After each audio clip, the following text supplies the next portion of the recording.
Yo, it's the shakedown. Break it, take it, make it loud. Gritty like the city where the Giants draw the crowd. Chopped up vocals, beats that pound. Yo, it's the shakedown. Hardest show around. Hardest show around. Black and red and brown. Yo, it's the shakedown. Hardest show around. Yeah. What's going on, Big Blue Nation? Sports fans all around the world. You are now turned into one of the most dangerous shows on this planet. Shakedown, baby. Show for the fans by the fans. I am your humble brother, Black Friday. I got my family with me, man. I got Ghost Dog, and I got Same Difference, man. What's going on, family? Round of applause. To the family. Round of applause to the family. What's going on, family? How we feeling about it? What's happening? What's happening there? Shit, everything good, man. Blessed to see another day, man. See what's going on in these NFL New York Giants streets. Yes, sir. I heard that. We about to get into it. Pause. You know what I mean? What is it? Yeah. The full recap of the week for the training camp? Yeah, the week. We were trying to, cover it. Unfortunately, today I wasn't able to get the last day, man. I had an emergency. Had everything all set up, and I had to, get on going. So unfortunately, things happen. But we're here today to cover it, man. To go over everything. You know what I mean? And see what's happening with the family. All right. How we feeling? How we feeling today? Real quick before we get into it. All right, LRP said he on his way. You know, we'll see you, family. Safe travels if you're on the road. Sir. You know what I mean? Yes, sir. All right, man. So, day 4 was today. Then the Giants have a break in their back Monday, and hopefully, from my understanding, they placed the pads on, and we get to see some hitting. You know what I mean? We get to see some real football out here in the situation. But for the people who haven't seen and haven't known, what we'll do right now, man, is we'll cover it from day 1 to day 4, which was today. Ultimately for us, it was kind of like a day delayed because the Giants, they had close on the media, man. They did an excellent job closing out the media when it came to pictures, photos, or any info. All of that stuff came after the practice. And unfortunately, we were cutting off at 3:00 at that point, but everything else was coming out at about 3:45, and after at that point. So, so we kind of got, the days were kind of staggered to a degree, but great information coming out, man. And the first day, what we do when we outside? We slide. First day, man. Offense had their way, man. You know what I'm saying? The general was out there. Jackson Dart doing this thing. Ultimately, off the first day, because we covered it, brothers. What was your perspective from the first day, and how the offense handled everything, and how actually the day went in general? Go ahead, Sam. Okay, Sam. Yeah. In the first day, in regards to the offense having their way.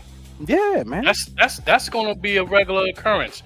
The offense will have their day today. The defense will have their day tomorrow. You know what I mean? Like, I hope the defense is not going to allow them to come back out and do the same thing they did to be successful against them the day prior. You know what I mean? So, we get to see adjustments on both sides of the football. You know what I mean? So, that's always a plus, man. Got that competition out there. Even though the offense had their day, Jackson Dart was still under pressure. You know what I'm saying? So he was finding ways to elude the pressure and get it to an open receiver and things like that, man. That's more of what he's been doing. So he's just strengthening his bag. The bag that he already has, he's just fine-tuning some of the parts of his game that'll be advantageous for this team going forward as a whole, Yep. So the play of the day, before we get to our brother Ghost Dog, was with some pressure in his face. Dart moved away from a defender with a jump pass to Chris Manhertz, of all people. Sideline erupts. After our chemistry, Dart stayed after most people leave. left to stay with Malik Neighbors on the field, throwing passes, building some of that chemistry. But a Ghost Dog, talk to me, man. How are you feeling, man, about the accuracy from day one from the offense? Seems they were out there in real form. Yeah, no, man, I feel great, man. It feels good to finally see a quarterback that that I feel like we could see for the foreseeable future being our franchise quarterback. So, and it's crazy too, because didn't we talk about the sneaky reception with the man hurts in the tight end room and all that, man? So it's just, for me, it's kind of like what we've been talking about for a while now, man. Really playing itself out in real time. So love to see it, man. But for every day that the offense has their way, the defense is definitely, certainly for sure, gonna have theirs. Showing up. So on day one, Dart went 11 for 6, 5 incompletions, 4 pretty much intentional spikes, 1 uncatchable drop ball by the guy we were tearing down at one point in time, Theo Johnson, and we're gonna get into it. Day 4, he had a day. 0 true incompletions for Dart. But the key of the moment really on day 1 was this guy. Malik Neighbors returned. Pretty much was out there running routes on air and was looking fantastical, as everybody knows right now if you've been under a rock. And he pretty much stole the show from day 1. Everybody was oohing and ahhing over what he was doing. But ultimately, day 1 was, return to Malik. The offense had their way.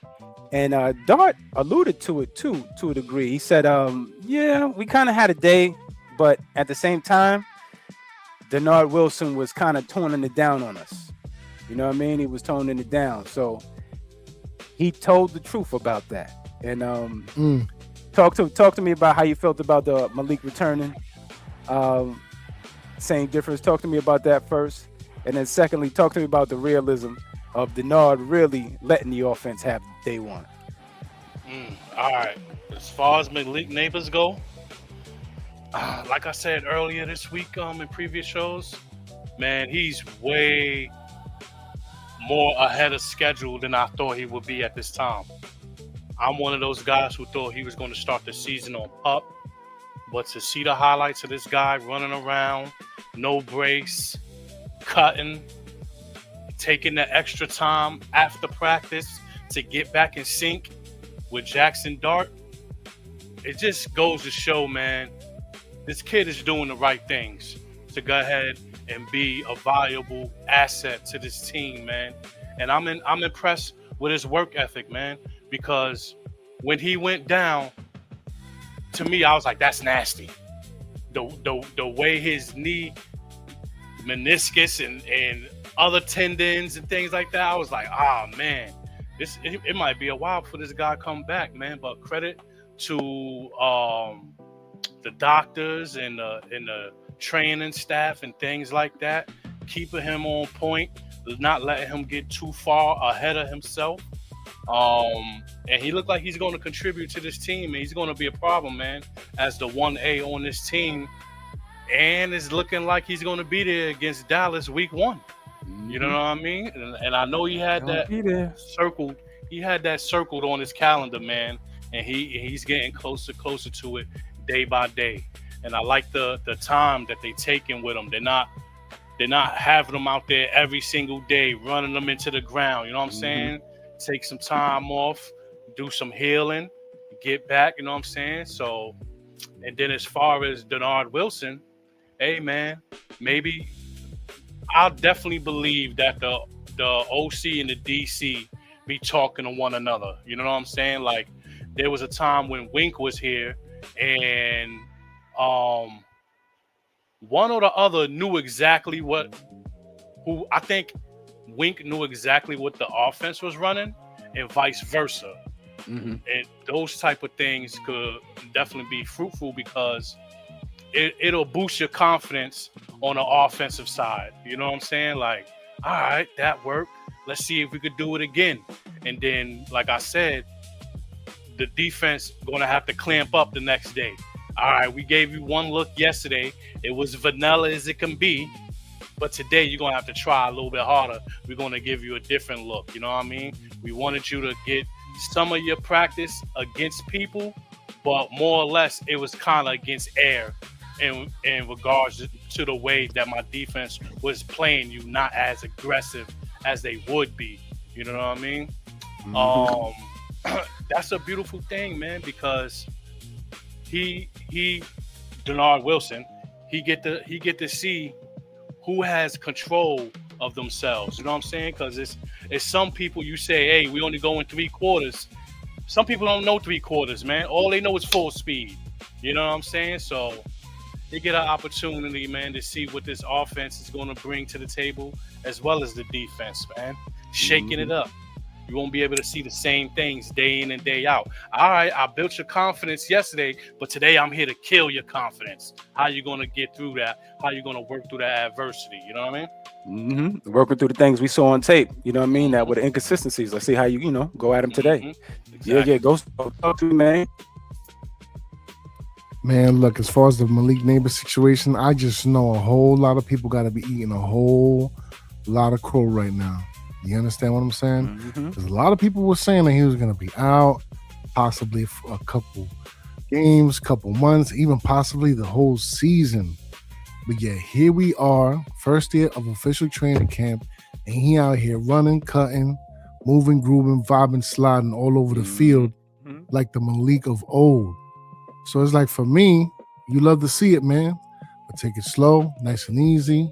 They also had him, like, the next day, like, lessen the workload a little bit, this, that, and the third, and what have you. So they know what they're doing, man. For him to have suffered that injury when he did, how he did, for him to be like this up as far as the injury recovery is concerned, man, look, it's dope. And I can't wait to see what he puts out on the field. And as far as the whole defensive situation, look, it's good that we got this sensei in the building, because I feel like he sees the value in the pieces of this defense, and he's going to make the best of it. You know what I mean? And I do feel like our identity is definitely going to be defensive first and foremost. So, okay, cut him some slack a little bit so that they can ease into that offense. I understand that. But I just don't want it to become a situation now where it's a crux as opposed to, something that's going to help you get better. Because, iron sharpens iron, man. We need to, Right. we need these boys right. You know what I'm saying? So Absolute to the root.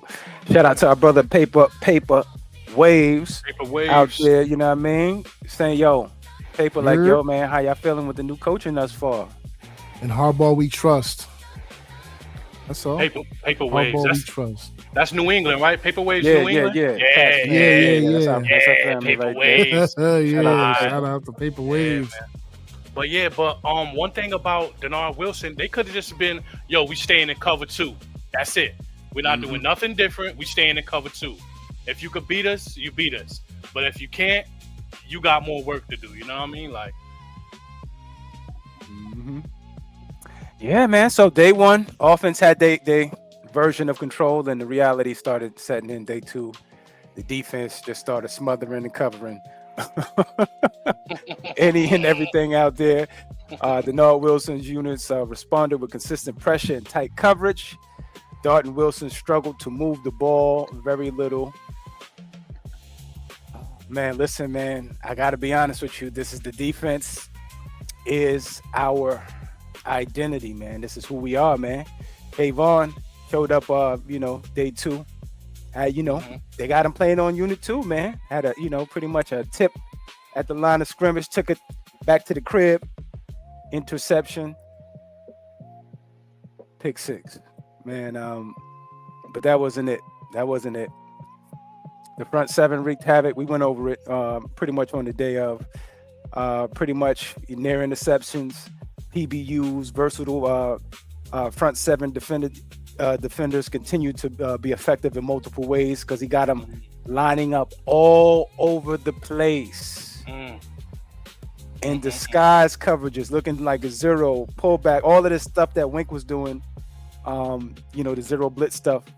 Abdul went at it with Andrew Thomas day two, and Andrew talked about it. You know what I'm saying, as the brother was alluding, off mic, that Abdul's stringing together these moves, man. He's putting it all together. It seems Made like him he's look silly finally out there for a little bit. yeah, couple he's finally plays. becoming, the consummate professional.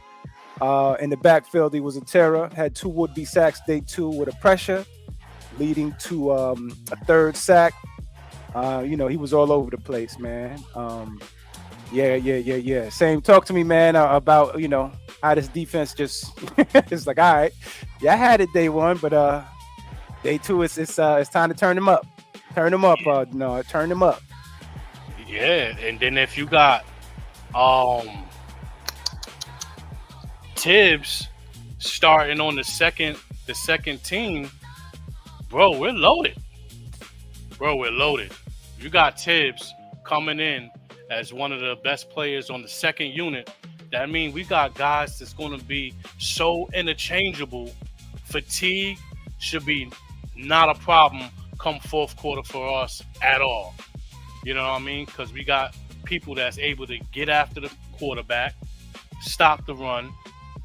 In regards to Tibbs, he could do a little bit of both. That edgy, Yeah, but he got to get a bag. I want to see, has his bag grown beyond just the bull rush? Because his favorite move is the bull rush. And he gets stood up, and then I don't see any secondary move after that. But this defense as a whole, like I said, man, it was like, all right, we stayed in the plain vanilla Tampa 2 for you yesterday. Today we're not doing that. We switching things up. We got guys coming off the edge. We got safeties dropping down in the box. We're going to mix it up for you guys, and that's something that probably get the offense flooded a little bit. You know what I mean? And that's what I'm looking for. I'm looking for these quarterbacks, these running backs, these offensive linemen. I'm looking for our team to just confuse these guys and employ the amoeba defense. We got guys standing around. You don't know where they rushing from. They continuously moving until the snap of the ball. So confusion is going to be a good thing working in our favor in regards to this defense, because we got so many players that can do a multitude of things on the field.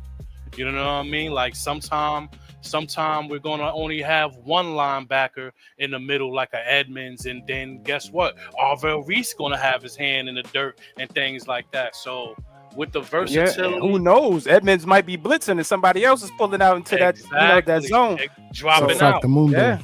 Yeah. So it's gonna be something to watch, man. I think this is probably the most excited I've been about all 3 phases of the game in a long time. Once we get that kicker situation squared out, I'm gonna be feeling really good about where this team is projected to go moving forward, man. Yes, sir. We also have our brother with us, the mighty LRP. Hello. What's going on, family? LRP. Hey, what's going on, everybody? Peace to the Pardon family. my Peace to the family. As the brother would say, pardon my lateness. You know what I mean? But I'm here, man. I'm here. I'm glad we here. End of the week. Training camp. The team got a day off tomorrow, I believe, and they throw the pads on Monday. So perfect time for a shakedown. Perfect time to spend with your brothers. Talk some football. Talk some training camp. How y'all doing, man? Everybody chilling, man. Everybody, man. Great, fam. We loving. Ba-da-ba-ba-ba. LRP, what you saying is the next time we see these guys on the practice field, they gonna be hitting? That's good. They're gonna be hitting, bro. They gonna be. I'm gonna say it like my man. They gonna be hitting, son. You know what I mean? Brock ain't gonna be able to do shit when we hit him like that. You know what I'm saying? Yes, sir. You know what I mean? Nah, Straight for real, like man. I can't wait. And to allude, because I was listening on the YouTubes. Y'all make sure y'all hit that like and subscribe. Hit that like button. You know what I mean? But I was listening so I can just jump right in. I think the defense thus far has had, other than day 1, because they didn't know, like, oh shit, who's coming out? Malik was out there. They weren't ready for it. You know what I mean? So after that, in this particular format, I think the defense has the advantage because you know, of course, right? You know, Mhm. and that's not a bad thing, but they have the advantage. They, you know, see ball, get ball. It's the offense that's kind of working plays out and trying to figure out where people's supposed to go, you know what I mean, timing and all that. And also Denard throwing a little bit extra on Dart because our coach alluded to it. We're throwing a lot at him right now. So I think it's my word is necessary, expected, and encouraging. I guess 3 words. But yeah, go ahead. All right, yeah, as you alluded to, you know, Dart had a little dilemma. The reality in 11 on 11s, 5 out of 13, very inconsistent timing, heavy defensive pressure. Yeah, they was putting it hot and heavy on them, pause. The Under Flash was pressure. in 7 on 7s, where he was 7 of 8, you know, where they get the dinking and dunking. But the play of the period, he dropped a perfect deep pass on the move between multiple defenders to Darnell Mooney. So he's still flashing out there. He's still Dart, man. He's still out there throwing them darts. We got Jackson out there, you know what I mean? So Fizzle, man. yeah. So LRP, man, you can go back to you real quick. How did you feel about at least the offense fighting back? Absolutely. I mean, so much so I had to go on Madden Life and recreate it. Go check out that touchdown pass from Dart to Mooney, which was beautiful and set up perfectly. It's masterful. I don't know if people saw what I was doing, but you know what I mean? Checking the mic, changing the route, you know what I mean? Doing my this. But I'm just joking. But honestly, though, it's encouraging, you know, having that chemistry. And I heard you, Freezer. I didn't even know he stayed behind. I know that's not what you asked me, but he stayed behind to work with neighbors.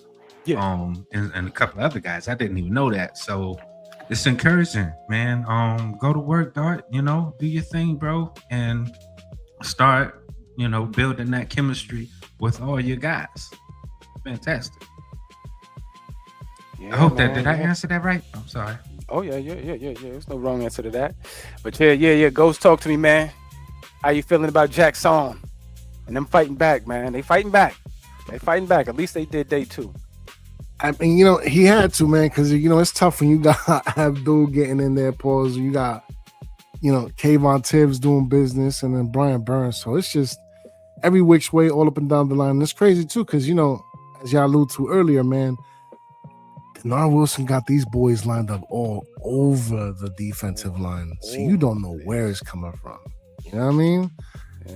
Which is a good thing, because I need New Jack City to be on his toes. You understand what I'm saying?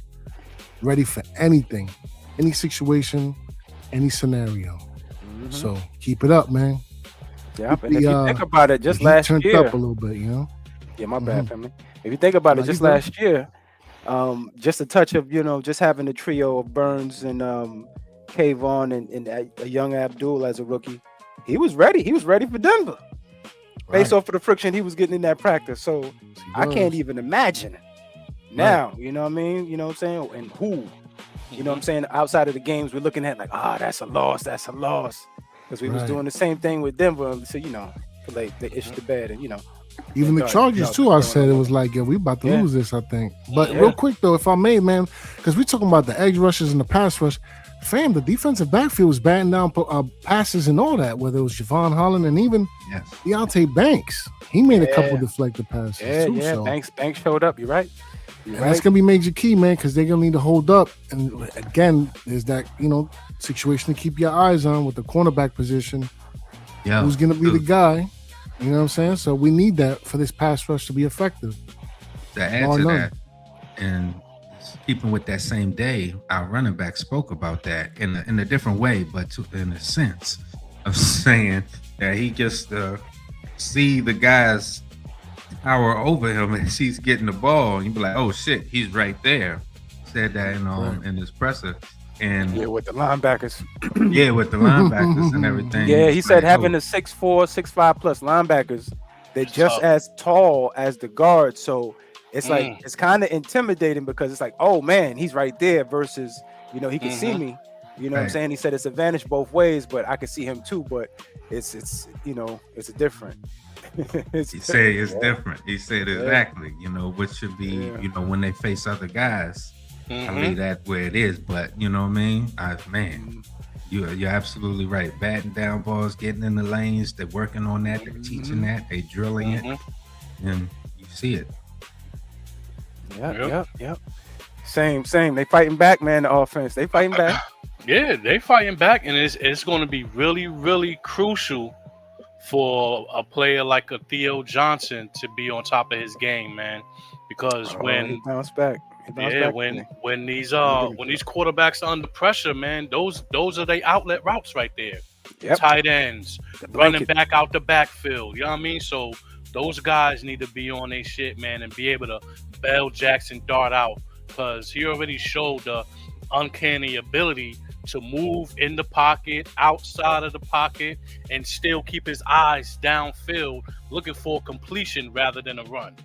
So you got to have these guys out there making themselves available when it turns into playground, backyard football. You know what I mean? That's a fact. All right, man. So, any closings on day 2 before we get to day 3 real quick? Hey, man, you love to see the way these boys is out there training, man. That's all I can say. All right. Well, we also got with us our brother Shakes Montana, the return. Montana. Man, where the hell you been? Where you been, man? Where you been? About to send the PBA out, man. What's up with that? MIA. Where you been? I've been laid up, rubbing on butts. Shout out to the Backlunds. Shout outs to the Backlunds. Shout outs to the Backlunds. What's going on? Man, it ain't even winter time. You know what I'm saying? You got to put laid up with the Backlunds in the winter, right? Hey, man. Hey. I'm trying to get it in before. You feel me? You got precursor. He said it out. Okay. Right. You got precursor, dog. Yeah, but what's going on, young fella? Have you seen anything from the camps? A little something. All right, so right now we going on to day 3, but we were working from 1 to 2. So day 1, as we know, the offense, pretty much had their way to a degree. The defense was, coming out there trying to figure it out. Plus, everybody was just focused on Malik, and Achika. You know what I'm saying? The boy was out there running like he been out there, like he not, injured and things of this nature. Second day, the defense comes out, springs back because the Nard is turning it up, man. He said, yeah, we saw Malik and them, but it's time for y'all to put some plays out there. And Denard turned it up, and Dart struggled to a degree. Still had some flashes in there. But talk to me about day 1 and 2, if you had or heard anything or read anything. Shakes, talk to me how you feeling. No, I didn't really hear too much that was significant. Just, Beckham looking good out there. Neighbors is the talk right now. He's limited, but just the way he's moving, he got everybody going oohs and ahs, as you saying. But they ain't had the pads on yet from where my recollection of, how everything went. I don't know about today. Maybe they put the pads on today. I don't know. But it's Monday. Okay, Monday. Cool. Yep. So I'm not behind then. Good. All right. Yeah. So they ain't got the pads on yet, and So they ain't got the pads on. Everything is just what they call it, shorts and shirts Olympics. Pretty much. Agility. It's all right. Based off of that, what we'll do is we'll move on to day 3. And yeah, man, defense. The defense won again. Relentless pressure. The unit played with tremendous energy, generating multiple would-be sacks. Man, I think that was Abdul again. Stifling coverage. Sustained offensive drives, eliminated multiple pass breakups, recorded. The finish of day 3 ends with a walk-off interception by the defensive front, which that was Darius Alexander. But at that point in time, we had some rest for Malik Neighbors. We didn't see him out there, took a day off. Pretty much this long-term protocol, and it's, how we feeling about the way they handling Malik at this point in time? Because from what we saw, the oohs and the ahs was great, but for him to actually have a day off, the first thing that I heard from a reporter was like, "Oh, I hope he's okay. We'll see how this goes going forward because we don't know if he had a setback." It's like, no, you don't think in the negative, man. He's telling you. He spoke to the media. He smiled in front of everybody, told you guys there's a plan. He kept trying to get him to commit to a date, week 1, things of this nature, and he kept telling you there's a plan. So, Ghost, talk to me, man. How we feeling about the way the Giants are going about handling Malik at this point in time and his rehab? Man, how my old boy in the A-team used to say it, I just love it when a plan comes together. Hannibal. Just let the damn plan come together, folks. Calm down. I'm pretty sure if it's going to be something serious, it'll be front headline news. In the meantime, let the young man do what he got to do to let the plan come together. That's it. Simple mathematics, man. And we should expect this. Like, we should have expected the fact that off the strength of that, he's this much ahead that they would be managing the workload. We've been talking about this for months now, haven't we been, Freeze?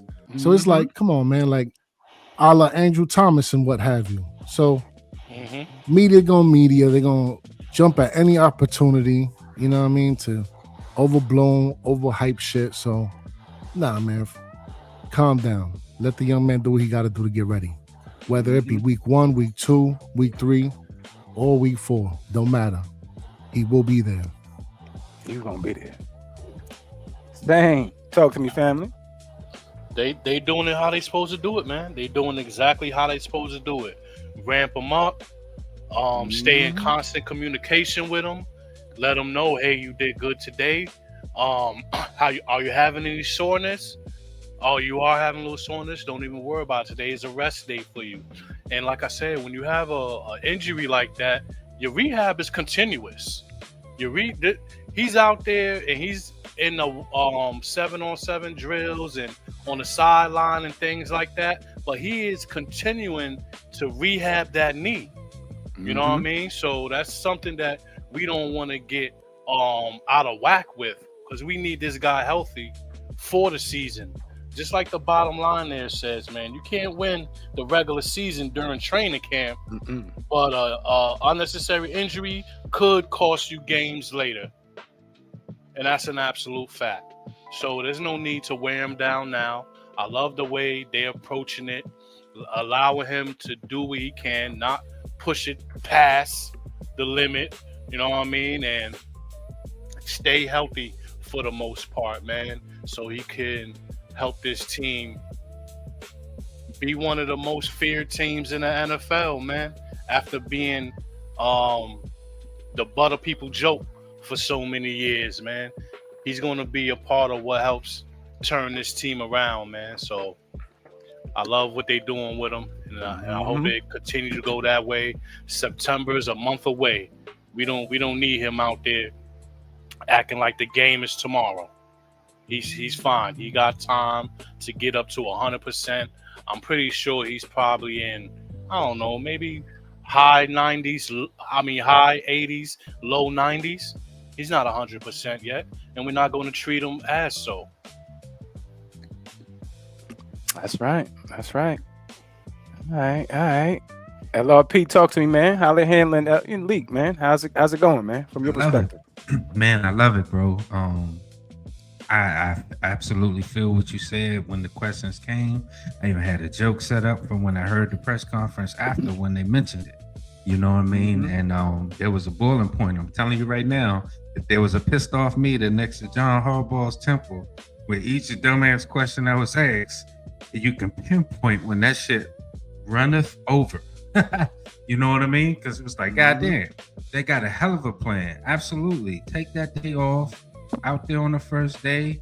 Let everybody know that was just like the punch in the face right there. You know what I mean? Sort of like the unveiling, if you will. Yeah, y'all thought I was me. I was saying, hey, be great next year, next season. Not too long ago.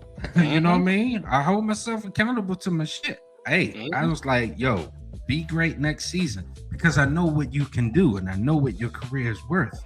And so I didn't want to risk it over one season, especially if there was questions. But who am I to keep this brother from being great when he feels great? And that's what he said. I feel great. Yeah. He said it at the podium.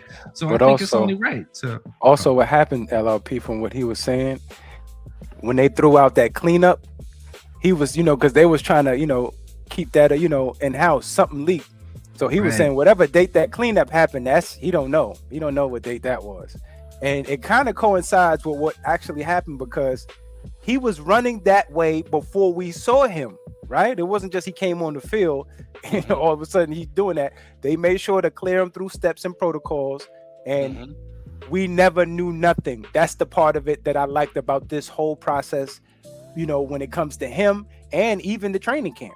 We don't really know much. You know what I'm saying? What we see is what we know at this point in time, and what they tell us is what we know and what we can come up with, of course. But continue, my brother. I didn't mean to cut your wisdom.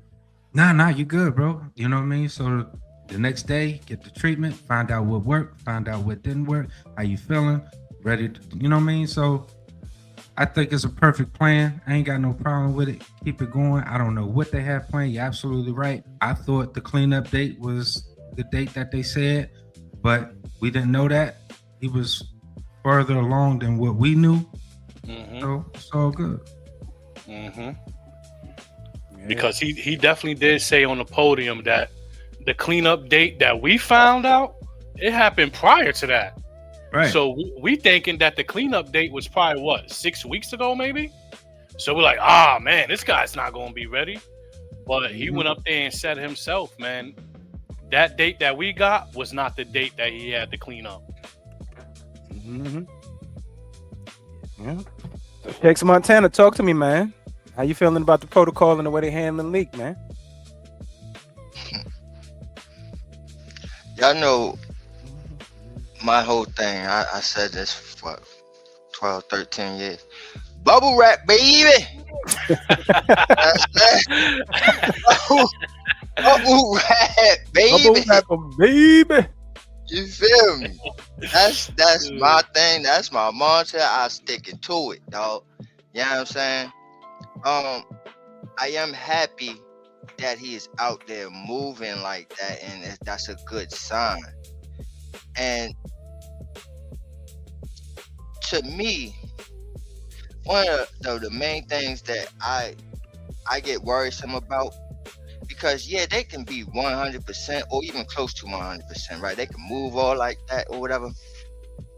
But when it comes to game time, do we really trust that? Do we really trust it? Do we, you know what I mean? Can he make the moves that he used to make? Can he, you know what I mean? These are the things that's mental in a guy's head. It's not just the physical part. It's the mental part as well that bothers me. You know what I'm saying? So, just hearing him say that he's never went through anything like this mentally, that was like red alert for me. Like, all right, you know what I'm saying? Not that in a bad way, like, oh my gosh, he's gonna be mentally checked out. No, but it was alarming for me as in the fact of that this is gonna be his first experience of that. You know what I'm saying? This is gonna be his first experience of working his way back through a major injury in that aspect. So I just want to see how he does mentally going forward.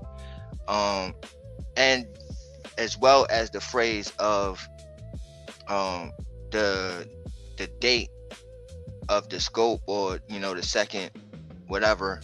Yeah, I mean, he's like, bro, no, that wasn't the date I had it. Now here's the thing though, he didn't admit whether the date was prior or after. You know what I'm saying? Like he didn't admit to that. He was just like, I don't know. All I know is y'all got the dates wrong. That's all I know. You know what I'm saying? So again, these are some things that I'm like, all right, you know what I mean? I'm watching. But I just want to say one thing to LRP. I don't know, son. You looking like you wrong, kid. You looking like you wrong, kid. I thought he gonna be on Pup, dog. I thought he gonna be missing He 6 cleaned weeks, that up. half So you've been a year, gone. and all He that. cleaned that Yeah, up. yeah. I've been gone, man. I've been out the loop, He Yeah, dog. he cleaned it been up. gone. I'm about to gone. say I could have sworn I just said I'm What holding you say? myself What you say? accountable to All my right, shit. now that I'm Right. here, you say it right to me, in my face, in my See that shit I right had there? to hear you say neighbors ain't playing till the half of the Lord season. have Oh, he's gonna mercy. miss 6 weeks. Oh, See, I that's- don't know, man. We might just sit him down for the whole season. That's all I was hearing from you. So now, can I hear what you just rebutted on it? Cause I ain't hear it. What you want me to say again? I'm gonna hold myself I mean, yeah, accountable just to tell my me what shit you because think. I You told him. synopsis. I told everybody that he should be on PUP. He should be on IR. I didn't even say PUP. I said IR. That's what I actually said. I said he should be on IR for the whole Shit. season and not start Lord have until mercy. That's 2027 what he said. preseason. That's what I said. Because I wanted him to have a career. I said, do you want to have an important, great season or do you want to have a great career? And an injury like this, and based off of what we knew, and based off of the past players who have had shared this same injury, got one absolutely running right next to him with the same thing, but comes new information, comes new retrospect, new thought, thinking, listening to folks, considering shit, and then coming with a new perspective. See, the ignorant and the narcissistic motherfuckers are going to continue to stay the path and say, fuck you, blah, blah, blah, I believe what I want to believe. That's why we got and we live the way we live. But a motherfucker like me, with new information comes new perspective, new thinking. Now listen, he listened to himself, and I'm listening to what he's doing on the field. So I say, hey, rumble, young man, rumble. But yes, I was wrong. No, and can I say this to that, though? Even though you were wrong, Enjoy that candy bar by yourself. 'Cause ain't nobody enjoying it with you. I like that. Yeah, I mean, I gotta stick the knife in there, dog. But Go ahead. Nah, seriously though. In all seriousness, even though you were wrong, you were kind of right, because in past history, that is what it was. These guys, that's a major injury that is very, very difficult to come back from. But the thing is, like you said, new information, but it's not even really just new information. It's this new medicine, this new regimens that these kids are doing, all this stuff, bro. These kids are goddamn mutants now, bro. You know what I'm saying? So yeah, you know what I mean? I feel you, bro. You wasn't totally wrong. Yeah, I mean, I'm gonna jab you, but oh yeah, no, yeah, it's all love, baby. That's my brother over there, and it's all good. But it credits to him, credits to the training staff, the new kitchen that they brought in, the nutrition that they brought in. You know what I mean? Strength and conditioning. So I mean, credit to the whole staff to get this boy prepared and ready to go. I mean, look at that. I mean, I'm happy for him. I'm glad that I'm wrong. Yeah, I am super happy for him.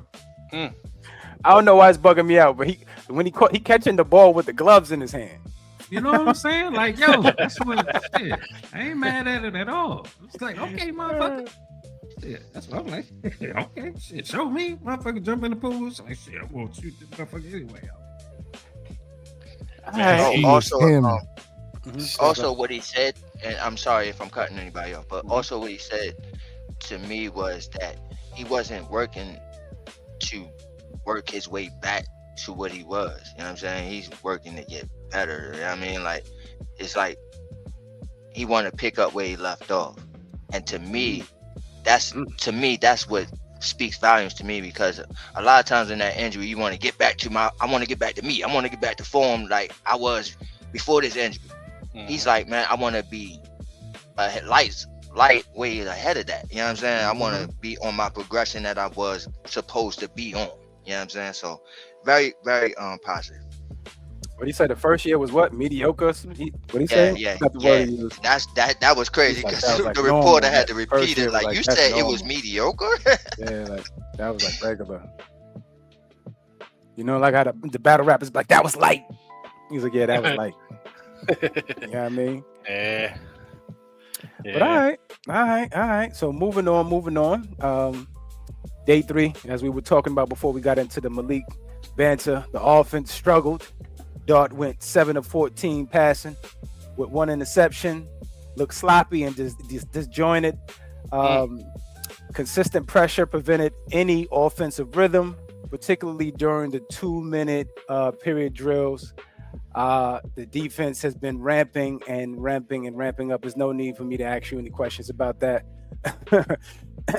In the 2-minute remaining critical period, it developed an area, that he has to work on this. This is something that he has to work on. You know what I mean? And I think, consistently working on your inconsistencies makes you a consistent person.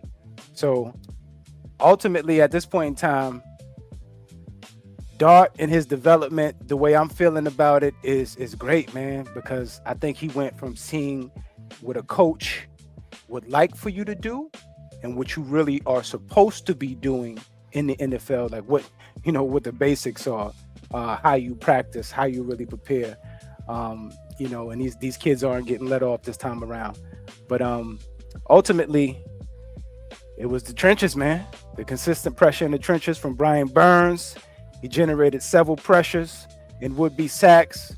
Abdul Carter crashing the boards continuously with pressing everybody in camp with multiple disruptive plays and would-be sacks, right? You can't touch anybody. Even Jason Pinnock stepping in the groove, man. Like the brothers were saying, LRP, the DBs is in there. Defensive backs joining the party with a would-be sack, because Jason could blitz, though. Jason could really blitz. But talk to me, Ghost Man, about how we feeling about the identity of this team. Day 3, it picks up, because the identity of this team, to me, as I was saying, prior, we all should know at this point, is the defense. Man, look, it's just gonna be an absolute onslaught. It's just what I see from coming off from this defense. Just absolute suppression, snuffing out opposing offenses. You know what I'm saying? So, and it's a good thing too that, New Jack City's going through it. I need that pressure on him. You know what I'm saying? I need him to be great. But this defense is going to be greater. So if this defense can be what I think it can be, which is looking like what it is, it's just going to elevate everything else around it. So, look, man, we finally got the right sensei in the building, man. We don't got the little treasure chest dude running around trying to grab up footballs and put it in the treasure chest. Enough of that noise. No more toys and no more games. Get to work. That's it. Yeah. Talk to me, same, man. We in the trenches. Listen, man. This D-line is going to be ferocious. He's going to be giving a lot of quarterbacks trouble and problems. That's what I see in the future. You know what I mean? Like, we're going to be the type of defense you can't really game plan for, because you never know who's coming, who's dropping. You know what I mean? Like, there's going to be times where one of these ends are going to be one-on-one. You can't double team everybody.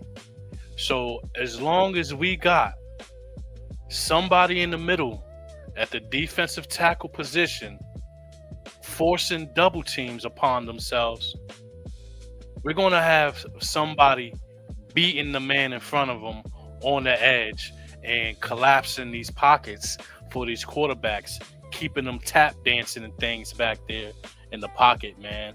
And along with Pinnock, you know what I mean? Off the edge, I was speaking to that earlier about having these players that are versatile and they able to do a multitude of things from different areas of the field. That is something that's going to have the opposing offense mind scrambling, because you don't know who's coming, where they're coming from, and that's just going to be something that's going to be, I don't know how you game plan on something like that. You're going to be late in the what's the clock that we use? I know basketball is shot clock. What's the clock we use in football? Game clock? Yeah, the play clock.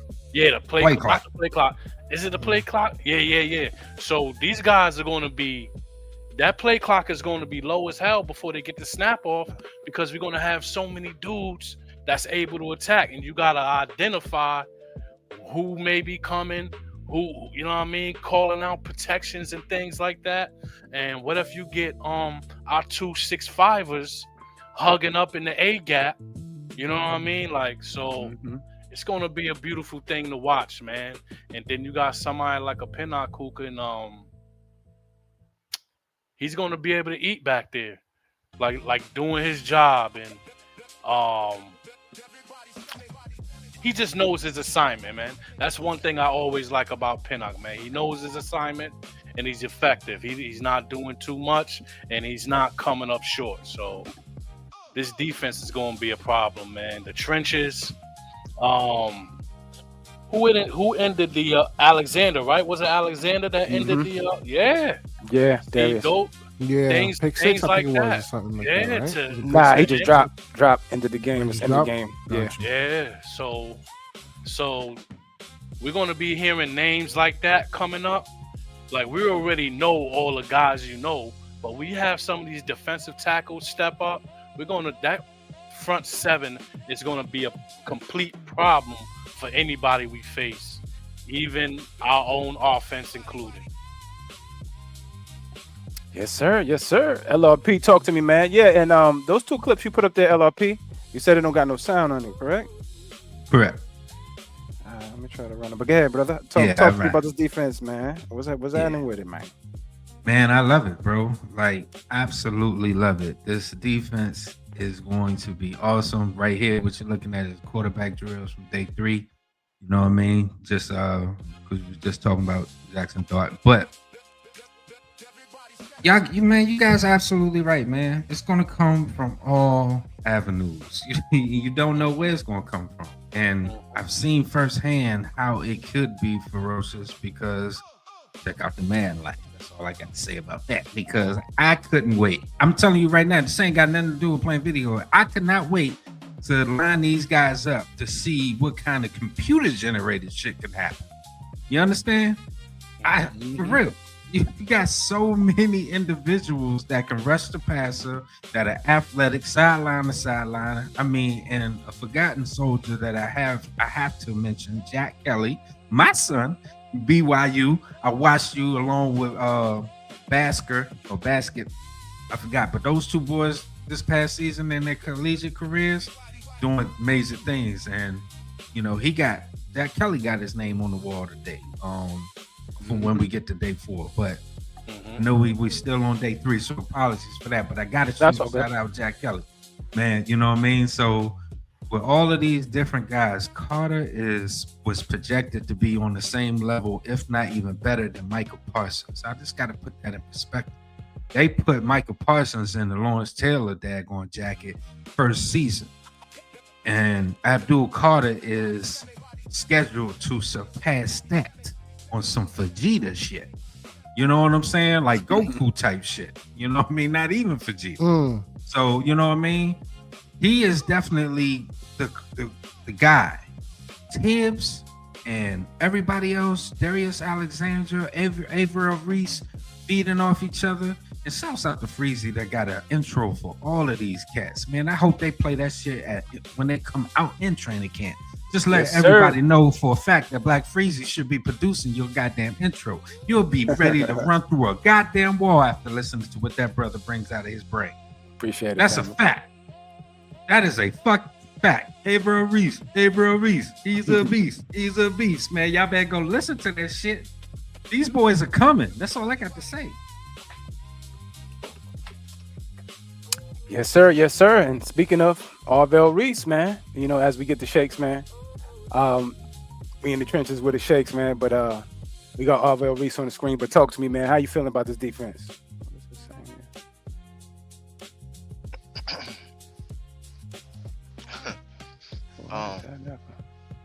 As expected, we expect the defense to be this way. The thing is, cool with the defense. I'm focused on this offense, right? With the struggles, right? So like, let's think about it though, folks. Like, and I know, he is my son, so I'm gonna defend him, of course. You know what I'm saying? But my son has to deal with learning a whole new coach, head coach, whole new coordinator, right? Similar system though, so it's not too much off. But not only that, got to deal with this crazy defense that you know what I mean, we're sitting here talking about right now. That's number 2. Then number 3,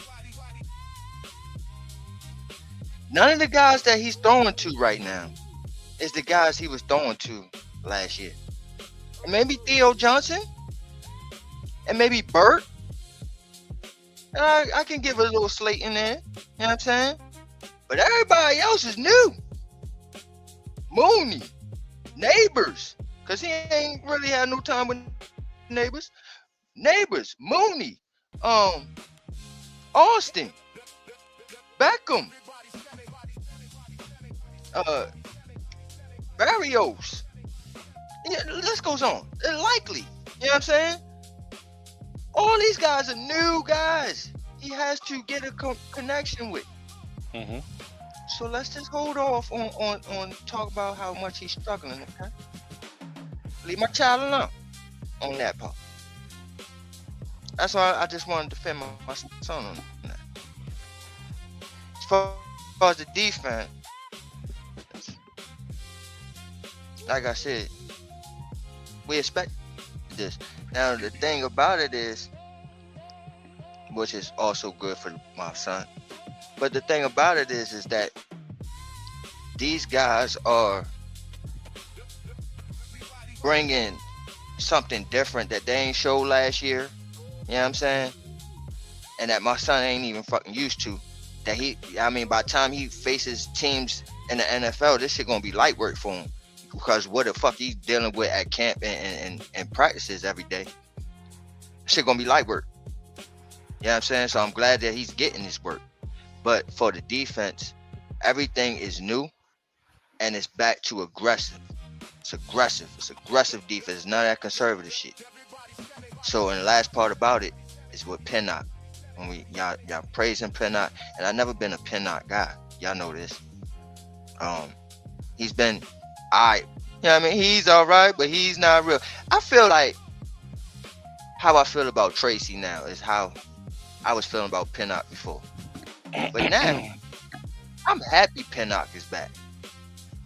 Because I feel like he's well needed in this defense. And the well neededness that we needed from him is that his smart, his awareness. He's going to be at the right place at the right time all the time. And that's going to be great for Newbin. Mm-hmm. Holland, I think, already has that. But, you know what I mean, seeing Pinnock do it is going to reinsure him. And then Darius Washington as well. So, I'm glad Pinnock is back. I think it's going to pay huge dividends. And he's already making his mark. So, yeah, great shit.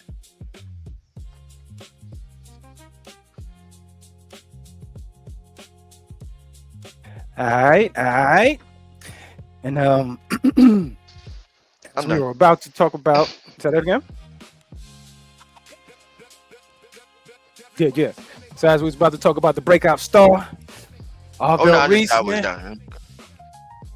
Yes, sir. Arbel Reese, man. The most notable thing, man, he read a dart zone play in which Odell Beckham really needed this play. He needed to get in some of the team periods, doing the drills and all that is cool, but he needed to catch a ball in team periods. And this young man right here, with his exceptional wingspan, closed in on the window and broke up the pass that was intended for Odell Beckham during some of the team periods in zone coverage. So I can't wait to see him with the pads on to see what's going on with the zone coverage, where they lining them up, where all of this is happening with this kid, because man, I still can't even believe we got Arbel Reese. We was, talking about all the rest of, downs and, right now, I almost forgot. I forgot his name at this point in time. I've said that brother name so much. But listen, Arbel Reese is a beast, bro. Like, literally, there's no downside to this. I don't see any downside to this. Talk to me, man. Ghost, I'm so excited, man. I think I might get the jersey off the rip. I ain't gonna hold you, people like, you don't get jerseys too early. Which I don't know. I might get this jersey off the rip right here. Oh, that's right. Free even slammed the table on that one.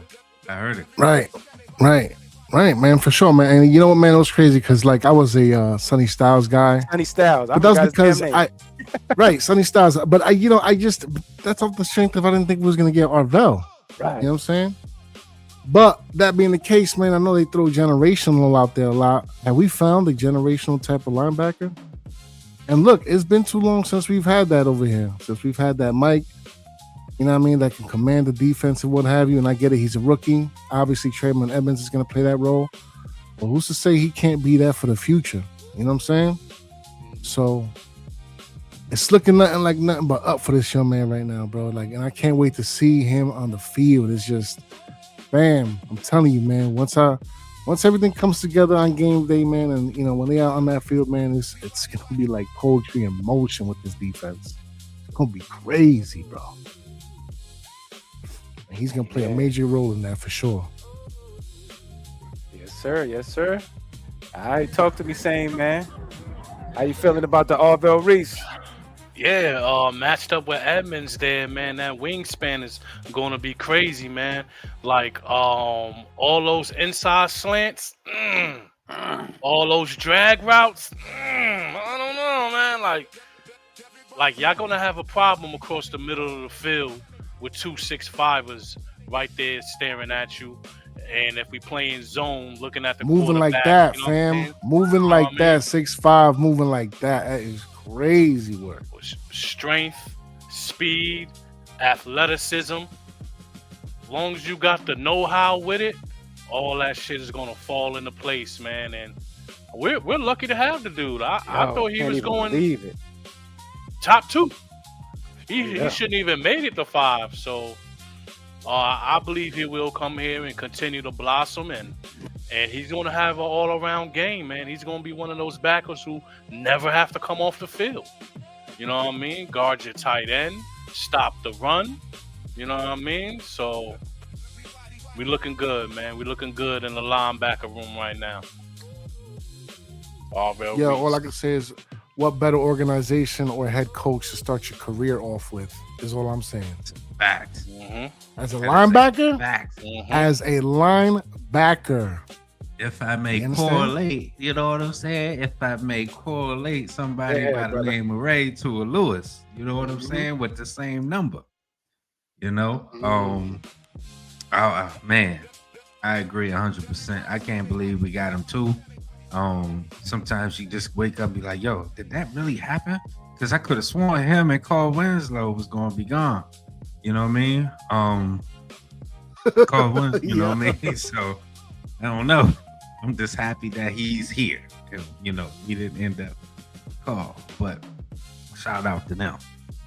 But yeah, that's all I got, man. I'm happy that he's here. He's going to be a beast. And just like you said, if he becomes a productive coverage linebacker, which in drills and training is shown that they're working on that, and he's working on that. You don't hear him, you know what I mean? Silent but deadly. Love his character. Love how he talks about his coach and his upbringing and his whole maturation. And I think he got the right kind of attitude, the right kind of mentality. Straight up. Man, mind of a linebacker. He has it. I think it's all, you know what I mean? It's going to be fantastic. Mm-hmm. I can't wait. All right. Shakes, talk to me, man. Linebackers matter. This man is already showing it in camp. He was showing it already in the spring, but now he's showing us exactly what he got. Talk to me, man. Young Arvell Reese. He's a beast.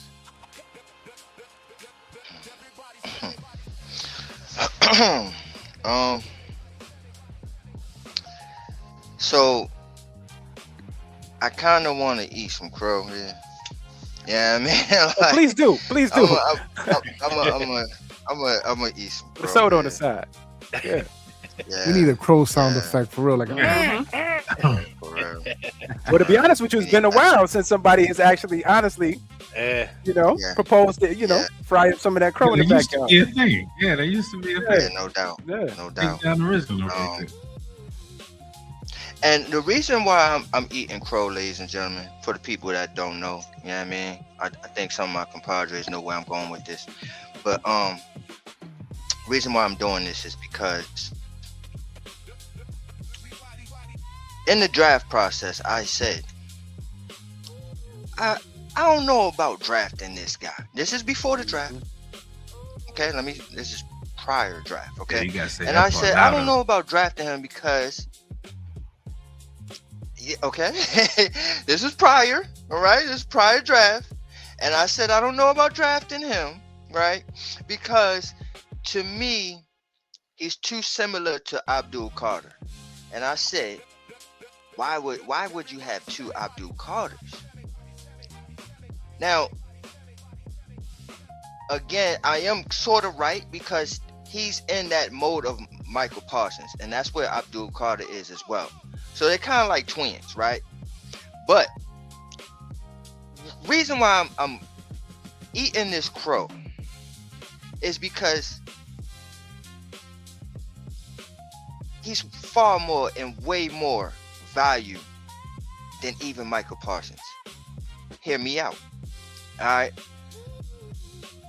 We all know Michael Parsons is one of the best pass rushers in the league. He provides that, and he can stuff the run, which Arvell Reese can do, right? He can do those things. But what also Arvell Reese can do is drop back in coverage and take down and take out these tight ends. He's a complete player.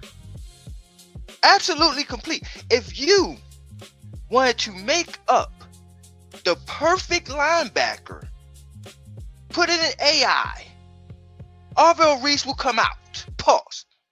Okay? So, to have that guy that I'm going to get to watch for at least 5 years, I'm ecstatic because everybody knows how I feel about linebackers.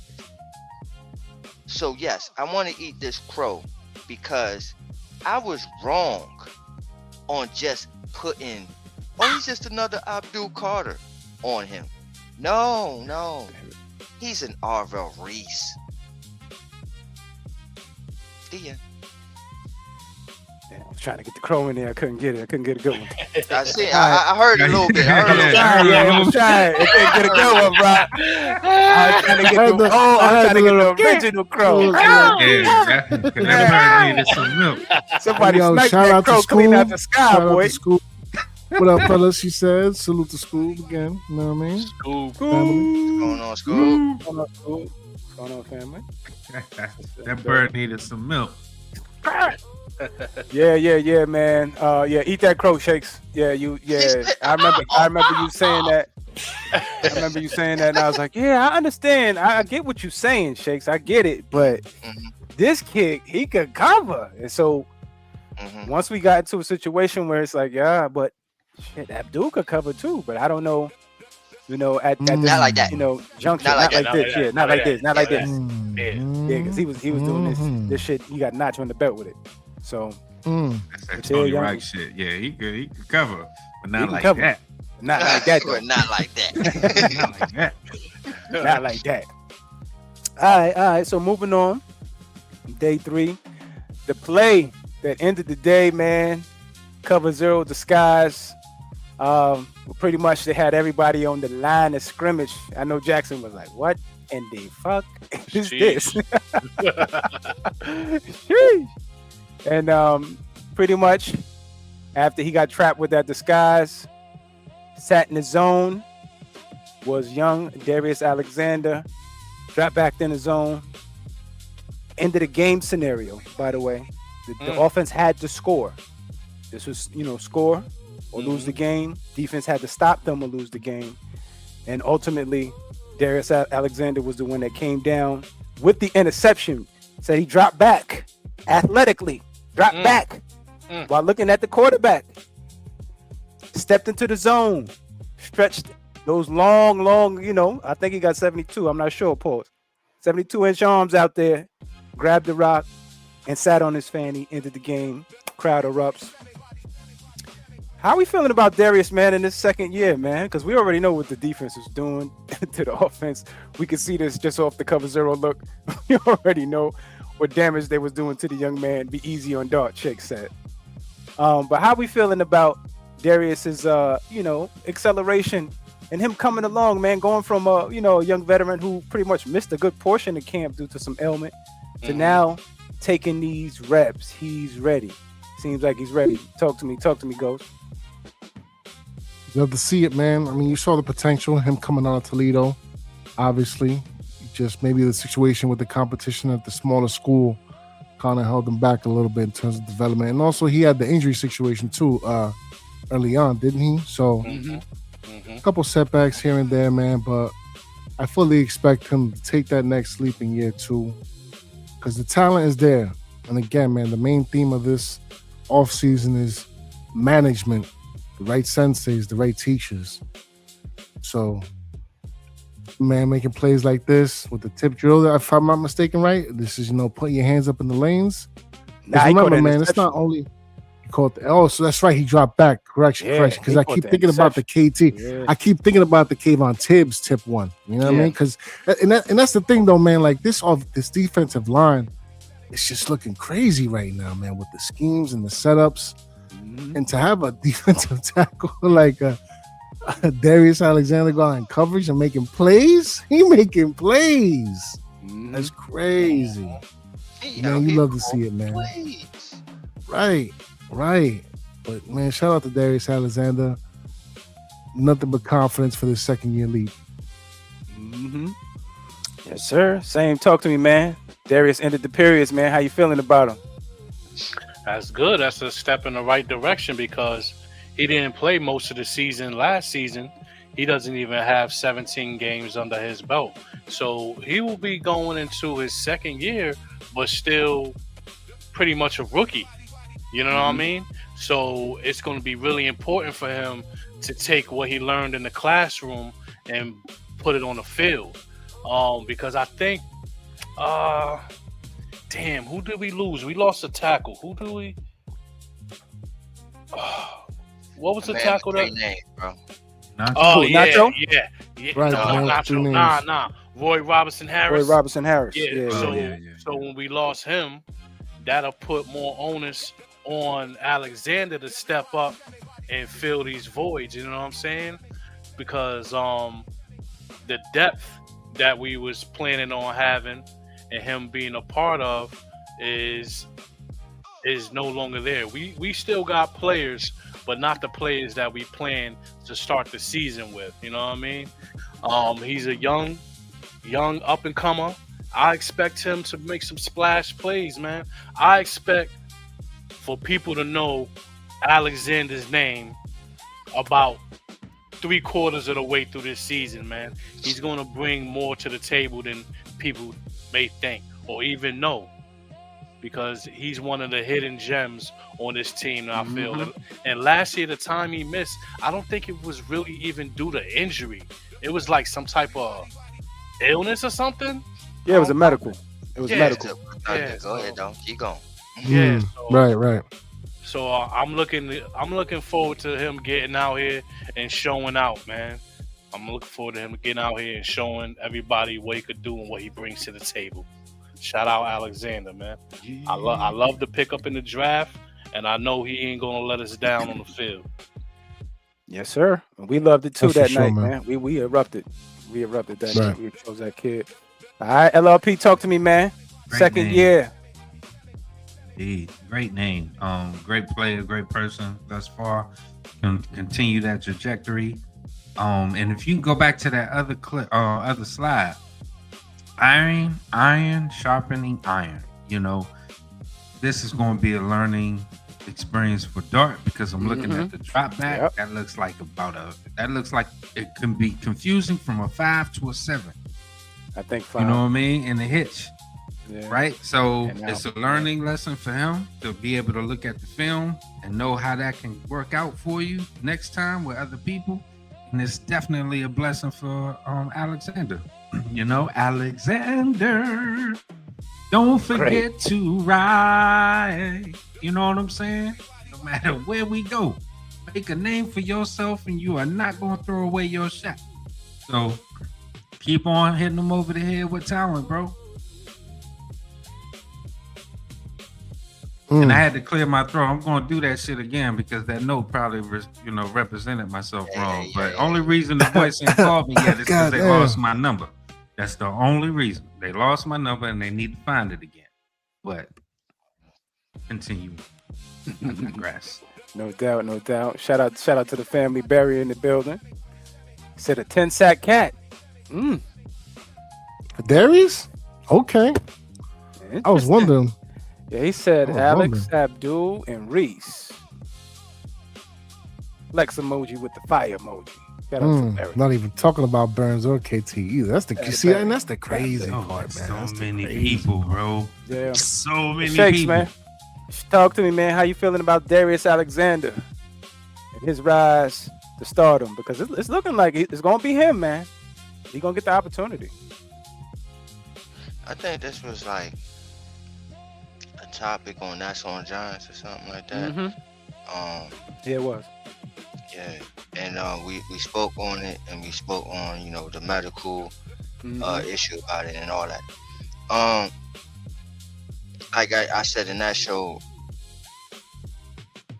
to me, even though I was saying that and didn't even know it really was a medical at that point, I was just saying that in the beginning it was slow, and I thought it was just because of the injury, the time missed. He did miss a lot of time in camp, in the preseason and all that stuff. So it took him a little time to adjust. And then as we found out, it was an illness. So that was another thing where he had to, battle his way back through. So of course you're not going to be totally who you are. And then you're a rookie at that. You know what I'm saying? So he had to jump a lot of hurdles in that rookie season. But in that end of the season, you can tell the potential that we seen. Because, the boy was wrecking. I ain't going to say wrecking havoc, but he was providing pressure. Okay? He's providing pressure. And you can see the glimpses. And so I kind of expected this leap going in year 2.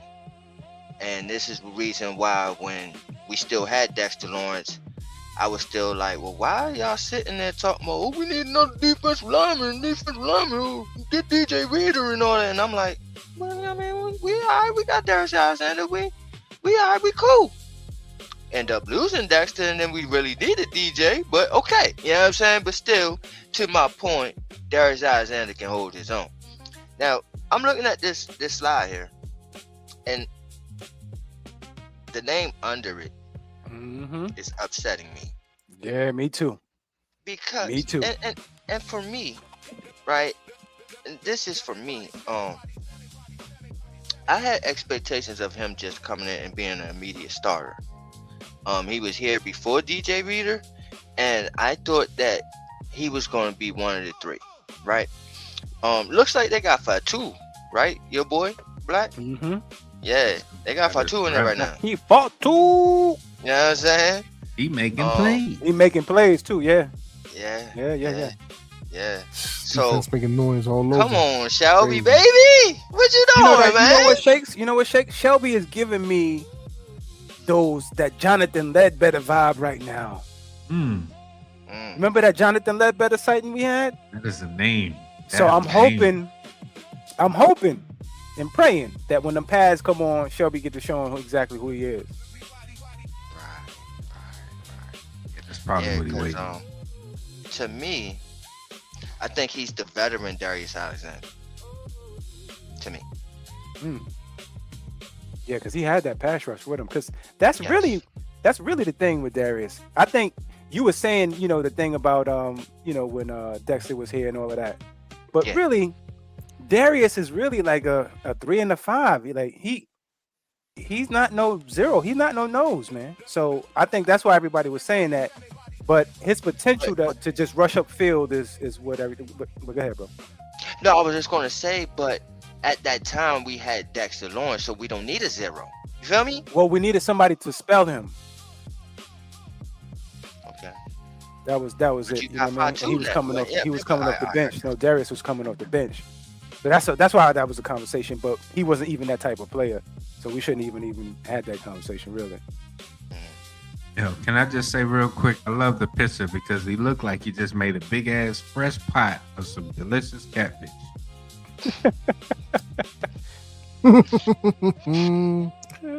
Y'all come on over here and get some of this catfish. That's what you look like right now. You know what I'm saying? That's a Well, credit. first of all, due to the fact that the man with 3 names is injured with an Achilles, he's earning first team reps off the rip because that was, Roy Robinson Harris's spot. That's why they holding him, not even pumping him and putting him on the injured reserve or anything because they hoping he can come back. But yeah, with elite combination of athleticism and versatility, a massive defensive chess piece. He really is, to be honest with you. Glad we did draft him because imagine if we didn't have him. We'd be in trouble. Nice. Hey, yo, real quick, fam. William Horton in the chat asking, do you think the Giants will upset the Cowboys in week 1? Absolutely. Yes, sir. Yes. The answer is yes, and yes. Yo, Will. Hey, But Will. Tim, Where Yes, you sir. been at? Upset. Where you been at, Will? Shout out to William Horton. What up, We William? ain't scared of these William Horton, you know what I motherfuckers. mean?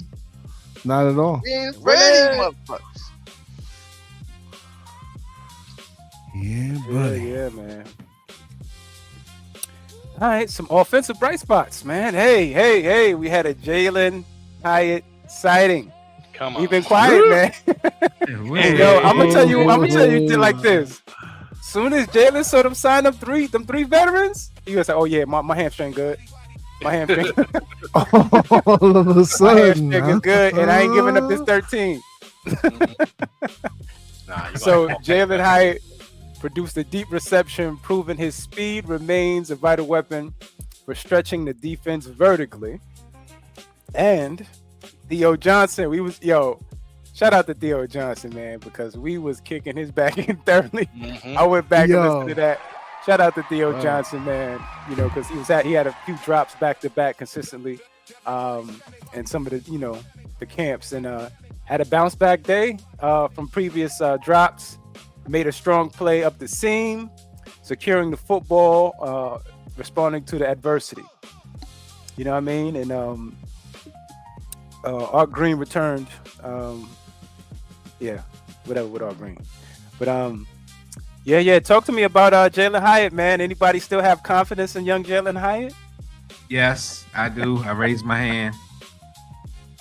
Hey, talk to me about your confidence in young Jalen Hyatt and why it remains. I don't really know. I just feel it. Oh God. He said, I don't know. It's just hell no. It's Just just a a feeling. feeling. No. No. No. Hell to the no. No. Yeah, Y'all can throw the white paper at me over in the corner. I just was like, yeah, go ahead, do your thing, man. Yeah, I don't Yeah. have any faith in Hyatt. All right. This is a better question. Does anyone believe that Jalen Hyatt winds up at least on the practice squad? That's about it, and he won't be Hell wearing no. 13. Maybe. Listen, bro, he gone, man. Maybe. I think he Hey, go. he He going gone. to Brian Dable. He going he to Brian Dable, bro. H-Town said Hyatt do have speed, just hasn't been productive. And part of that's the senseis and the teachers in the building. You could put at that feet too, but there's a couple plays there where he just lack of effort, man. I get it. The surroundings might not be where you want to be at, but you got to make the most of it. And unfortunately, he hasn't. That's Yeah. a fact. And it's time to seen rip the him Band-Aid give up. off too. Shout out I to Soderberry. You know what I mean? He got with the coaching situation, Right. absolutely. And I couldn't agree more. But again, attitude. Yeah, I Yeah. think it's too late I going, got man. big drop. My bad. Yeah, I seen him give up on routes, man. I seen Yeah. him give up on routes because he know that he was nothing but a decoy. I seen him give up on routes. I don't want that on my field. I don't want that, man. You know what I mean? Just because you know that the ball is not going to you, you running half-ass routes and things like that. I sat and watched tape of him doing that. You know what I mean? You could be disgruntled or whatever, but the fact that you have a whole new slate here with Harbaugh, You got to get out here and ball out because we eyeing that 13. We eyeing that 13. I'm not going to lie. Because Carter already got 3. Carter changed his number to 3 earlier in the season before OBJ got there. So we're scheming on that. We're scheming on that 13. You don't have no choice but to go out there and put your best foot forward. You need to tell them, hey, I can do specials. I could return the ball, or I could gun. You need to bring up your value. You need to bring more to the table than just a speedy wide receiver, because we have a few of those. Right. Bring water out with the water boys or something, like, you know what I mean? Bring value. Man. Oh man. Yeah. H-Town said, man, the coaching was terrible, but he was open a bunch of times, yet his approach and attitude isn't what it needs to be chosen every game. Yeah. Those are facts. I mean, well, you know, I He think had at a this chance. point, I think at this point in time, man, the way that coaching was, as far as the attitude and approaching the way you attack things. Because remember, I mean, you know, one of my gripes is, you know, during training camp, Malik doing drills and stuff without his helmet on. I was like, what the hell is this? You know, sometimes you don't, you know, not even practicing toe to toe and all this. Listen, man, that coaching staff was a joke. It was a bunch of coordination going around, you know what I'm saying? And it wasn't no coaching for real. So right now, what we getting to right now, that boy is in the weeds, man. Finito, Popeye. It's time to take him out. It's over. I'm rooting for him, just like I'm rooting for Neil, and just like I'm rooting for Lele, because I do think that, and Banks as well. Yeah, I'm rooting for because Banks. there was I'm coaching rooting for Banks. that followed, that was under them, that gave me reasonable doubt. And it's up to him though. You know what I mean? I can't carry the flag for you, but I am rooting for him. Because thinking about it, if I'm looking at the upside of having a Wyatt versus a Juju who's already had a career for some years, veteran in the game, and can find a spot, I'm pretty sure he will land somewhere else. But if I'm, you know what I mean, like, who goes if he excels?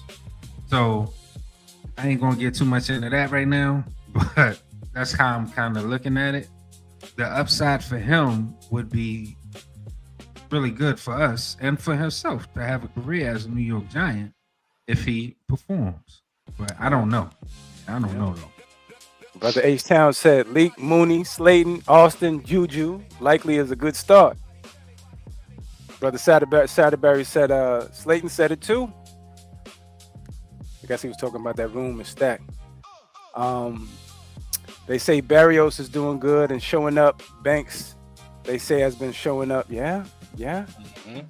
Gotta do it. And another person who's been showing up, who showed up day 4 and has been, you know, pretty much, I think is going to take that number 2 wide receiver position is young. Nah. Malachi Fields. Malachi Fields, baby. Look at that slide. Beautiful. Woo, Lord. Boy out there showing up. Play of the day. Opening up. Just opening up the, the periods. I don't know if there's 11 or 7 or 7, but play of the day. Jackson Dart to Malachi Fields. First play of team drills. 50-yard deep ball pause beats who? Greg Newsome in coverage. And we're not talking about a jump ball. He beat him stride for stride, I heard. That's the word on the streets. Heard that from Justin Pinnock. Shout out to Talker Giants and things of that nature. Plus Dart hits Theo 707 with a touchdown. But let's talk about Malachi, man. Malachi. I'm telling you, man, this is another one that's going to be dangerous. I'm waiting for his jersey number to change because his will, as well as, the closer we get to the situation. But talk to me, Ghost, man. Talk to me how you feeling about young Malachi Fields. This is what I really truly feel too, Ghost. You was the only one trying to draft this kid when we was doing all those mocks. What about Malachi? From Right? And then we wind up, beginning. you talking about him in the 4th, 5th round. And we wound up trading for him in what? Come on, Right. man, stop playing. And they obviously knew something about him, man. And he's just a hardball guy. What is it, 6'4", like 220 pounds, 215, something like that. Like he's just, he's the big body, the giant receiver paws. This is what we need. We are New York Football Giants. Why not have New York Football Giant players? Forget the Wandellis, man. Peace be the Journeys. You made your money somewhere else. Kelly, man. You are just not a giant player. Malachi Fields, on the other hand, is. He's a tone setter, in my opinion, and a game changer. Because while you worried about Malik Neighbors, guess what? Malachi Fields. So with those two monsters on the outside, and you got a Scatterbo and a Tyrone Tracer to worry about in the backfield, on top of them Isaiah Likely, Lord have mercy. Pick your poison. Lord have mercy. Yes, sir. But yo, man, this is gonna be the last thing I got to say for the night, man. Unfortunately, we're getting at the point, at least for me. So I'm just Bro, it seems like your power meter is like on 20%. I love you though. Ghost, I love man. you regardless, baby. But I know you was like, man, I talk to y'all later. Oh yeah, nah, just I gotta go have a conversation with Miss Hank. Right. You know how that go. The lady waiting for me. So, but shout out to the crew, man. Much love to all y'all brothers, man. Knock 'em dead for the rest of the show. Shout out to the Big Blue Ocean. You know what it is, man. Much love. Make sure you run up and sub up, and stay tapped and tuned in because we're gonna be laying it down when it comes to these New York Football Giants that we love so much. And I always say, the New York the Big Blue Revolution will be televised. Love you too, LRP. You threw me off a little bit, but shout out to y'all, man. Love you, bro. I'm just saying, shout out to all the people that got a woman. You know what I'm saying? You know what I mean? Shout out to the family. Yes, sir. Yes, sir. Sure. But man, peace. Peace, family. Yes, sir. Yes, sir. Same. Talk to me, man. Young Malachi Fields, man. Yeah, that's what I'm looking for, man. All those names that you're not really thinking about and talking about. I'm looking for all those guys to step up, whether they're rookies, second-year players. I'm looking for the ones that you really don't got your attention on to be making splashes for this team and become a recognizable part of this team. You be like, yo, just like I was saying about Alexander. We don't talk about Malachi much, but I think he's going to have some of that play that you can't deny. You're going to have to talk about it. He's going to be entering a lot of conversations due to his gameplay and his ability to be open if he's one-on-one.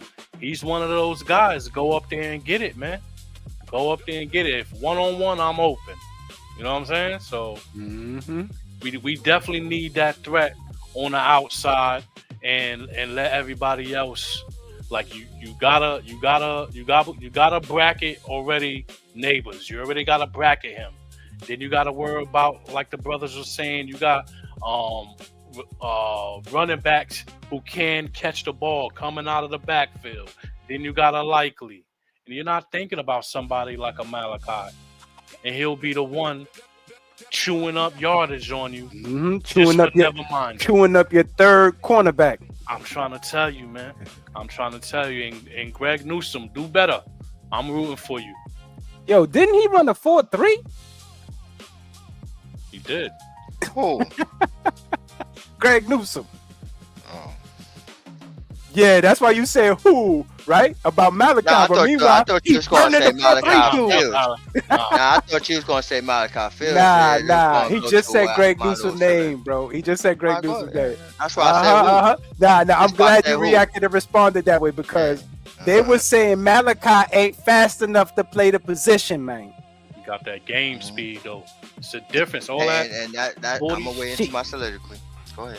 Yeah, I'm saying you go ahead, bro. It's on you. All that 40-yard stuff, that doesn't equate to game speed, man. Some people they just got it like that. All the time, you know what I mean? Go ahead, Montana. LLP, you good? Let me go to LLP. Yeah, we go to LLP last. You should switch it up. Go ahead, bro. Yeah, do you think, bro? You got something to say? All right, so you kind of skipped me on the Hyatt joint. So I'm gonna speak on the Hyatt real quick. My bad. No, you good, bro. It's all right. It's all good. I was clowning too, so it's partially my fault. Yeah, it was. I ain't gonna lie. But I was clowning. nah, but seriously, as far as Hyatt is concerned, Mhm. it's two things that makes me upset about Hyatt. Number one, when you take that number, when you take that number 13, after somebody had made that number special, just like in Dallas with the 88s and all that. Mm-hmm. You can't be in Dallas, play for the Cowgirls, wear number 88, and play like a Darius Slade. Here you go. What? Come on, I'm just man. saying, Yeah, he had to he take caught the a shot. stray. Yeah, he caught a He stray. had to take the shot. You know what I'm He had to saying? take the shot, man. He caught a stray. But yeah, I'm serious though, bro. You feel me? You can't do that, bro. So if you Everybody go looking to at the the wall Giants- like he wasn't supposed to get shot right there. You know what I'm saying? So if you come up to the Giants and you wear that number 13, bro, you supposed to come on this team and rep it right. You supposed to have that.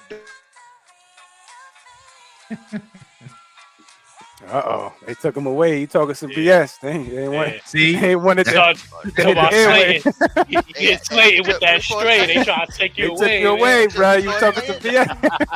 You know what I'm saying? No, and the seriously, bro. congregation say, You know what I'm saying? No, seriously, man. I'm dead serious, man. You can't. We ain't yo. hear you what you was saying. You kind of faded. Yeah.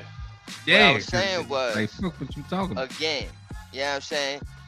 When you wear that number 13, you know what I'm saying? You supposed to have that dog in you. You supposed to rep that number right. And he did not do it. He don't have that dog in him. He never will have that dog in him. All right? So he's a total disappointment to that number that he carried. All right? Number two, for somebody to come into the league and get questioned by a coach about a certain thing, an aspect of your game, Mm-hmm. and you don't get no better at that aspect at all, proving this coach to be right, and which this coach is on the coaching staff now, I believe. Yep. Now he in the building. You feel me? So, for that coach to call you out on this aspect, and for those who don't know what I'm talking about, he called him out on his route running. And your route running is pure doo-doo. Hold up. The coach from Dallas that asked him in that video about his route running is yeah, he's in now the on building. the staff. Yeah, he's in the building. Mm-hmm. Are you I serious? know he didn't even was. know I that. know he was last year. I don't know this year. I know he was last No, year. he's in. Okay. I don't know if he was a Crazy. holdover. So, again, yeah, I mean, to my point with this Hyatt joint, you a bum, kid. And soon as Beckham got into the building, you should have said, "Here's your number, sir." Yeah, that's fucked up to see that guy again. Mm-hmm. You know what I'm saying? I didn't hold this number in high regard like you. Cause I played like per D trash. No, he probably showed up like, damn. Can Like, you oh, imagine? damn, you want your number back? Is this yours? What year is You know this? what I mean? 4? Is this his Yeah. 4th year? It's been a minute. Yeah, he's doo-doo, bro. Yeah. He's doo-doo, Oh, baby. man. And so Yeah. I'm done with that kid, bro. Needs to be gone. And I ain't gonna say no more about it. I don't like him more than I don't like Slayton. And that's saying something. Wow. Slayton ain't All say nothing to you. I don't give a fuck. Hey, Chicks, but what about This man Malachi, Slayton man? is Give Slayton. All Malachi. right, now So- I'm getting to it. I'm getting Okay. there. All right. Now, as far as Malachi Fields is concerned, from what I heard, when Slayton went down, he stepped up. And he did a great job as a rookie in the camp so far. But my gripe is this. When I evaluated him and I watched him, I did not like how he did not get separation.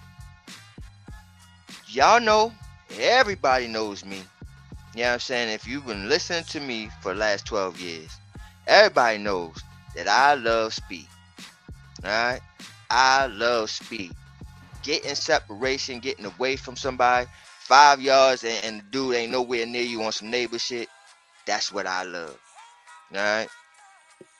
Not a guy that's going to get this cornerback to stick to his hip the whole fucking route. Okay? And that's what I did not like about Malachi Fields' tape. Alright? Just point it out there. But what I would say is, you know what I'm saying? What I would say is this. All that bullshit you just finished saying. No, because it's still something that I'm going to definitely be on him, just like I was on Evan Ingram, with the blocking and all that shit. This is something that I'm distinctly looking at you on, bro. You know what I mean? That's separation. But what I'm going to say is, even though you not getting the separation, you get the one-on-ones, just like my boy said, one-on-ones means he's open in his eyes. Because he's just going to jump over you, leap over you, grab the ball over your paws, you know what I'm saying? Like he's Wemby and you are Jalen Brunson. You know what I mean? Yo, shot. He shot. This guy here, bro. Boy, shooting tonight. Yeah, You know what I'm saying? He out here You with remember that part in The Wire where old girl got out of the car and like, yo, you missed every last one of them, bro. Yo, bro. All right, go ahead, man. Continue, bro. Continue, man. So Shots. yeah, that's just something that I'm going to be paying attention to on Malachi Fields' behalf. But yes, I am impressed by him, and I love what I'm hearing so far. All right. He's a great locator of the ball, man. Like get his head around and find the ball. Pretty good with it. You know how to contort his body to gain an advantage on the defender, man. You know, I like those basketball plays when that ball in the air and it's just me and you. You know what I mean? Boxing them out and high pointing the football, man. That's going to be very advantageous to this team, man. Yep. And it seems we're spreading the ball around as well, man. Day 4, man, you know, targets acquired, spreading the wealth. Isaiah Likely caught a big play on the sideline, big gain. Calvin Austin, man, he's another one who since the spring has just been showing up, brother. Just been showing up. Caught a first down on the boundary. Braxton Berrios, who was showing us he looked, man, from the special teams to everything in the second team with him and Jameis, he looking like the new gunner for real. You know what I'm saying? With a quality completion, which more than likely that was the second team. Darnell Mooney with some positive yardage. And Theo Johnson, deep sideline gainer. Down, man, with a tutty in the bank. That's the good thing about Jackson Dart, man. You know, your son Shakes is that kid is relentless, man. He relentless, you know what I'm saying? And you know, when he threw that the interception to Alexander, they said he threw his helmet down on the ground. Fuck! did one of those, you know what I mean? But you know, how we feeling about the snap share and the way we're going to spread this ball? Because I know we're going to run the rock. We've been exhibiting that, of course, during the days, you know, of training camp. But if we can show some run out of 12 personnel, we're going to be killing people, bro, directly. Because I'm telling you right now, we dangerous on the skill positions. Mrs. Mina Kimes, we're dangerous. Well, how y'all feeling about you know, us spreading the wealth and actually, you know, the skill positions once again, man, and how it's looking thus far? If I can go Talk first. to me, Shane. Oh no, go ahead, brother. Go ahead. Yeah, real quick, Shane. I'm sorry. I just want to go first on this one because I got to give the flowers to Braxton Berrios. The brother had stops at New York Jets and Miami Dolphins, and I'm glad to see him here to be able to showcase. Even if Running in Houston too. Yes, he was also in Houston. Correct. Thank you.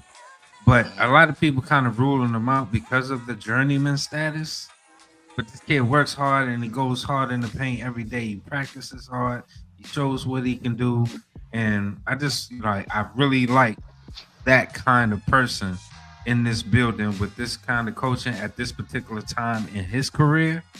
I don't know where it's going to go. I don't know if they decide on him or not. I don't. But I wouldn't be mad if they did. And based off of the conversations we just had about the current person weighing 13, if you had to replace somebody, because that's how I'm looking at it, you're going to have to replace somebody with somebody. So I ain't mad at that. Shout out to Braxton Berrios.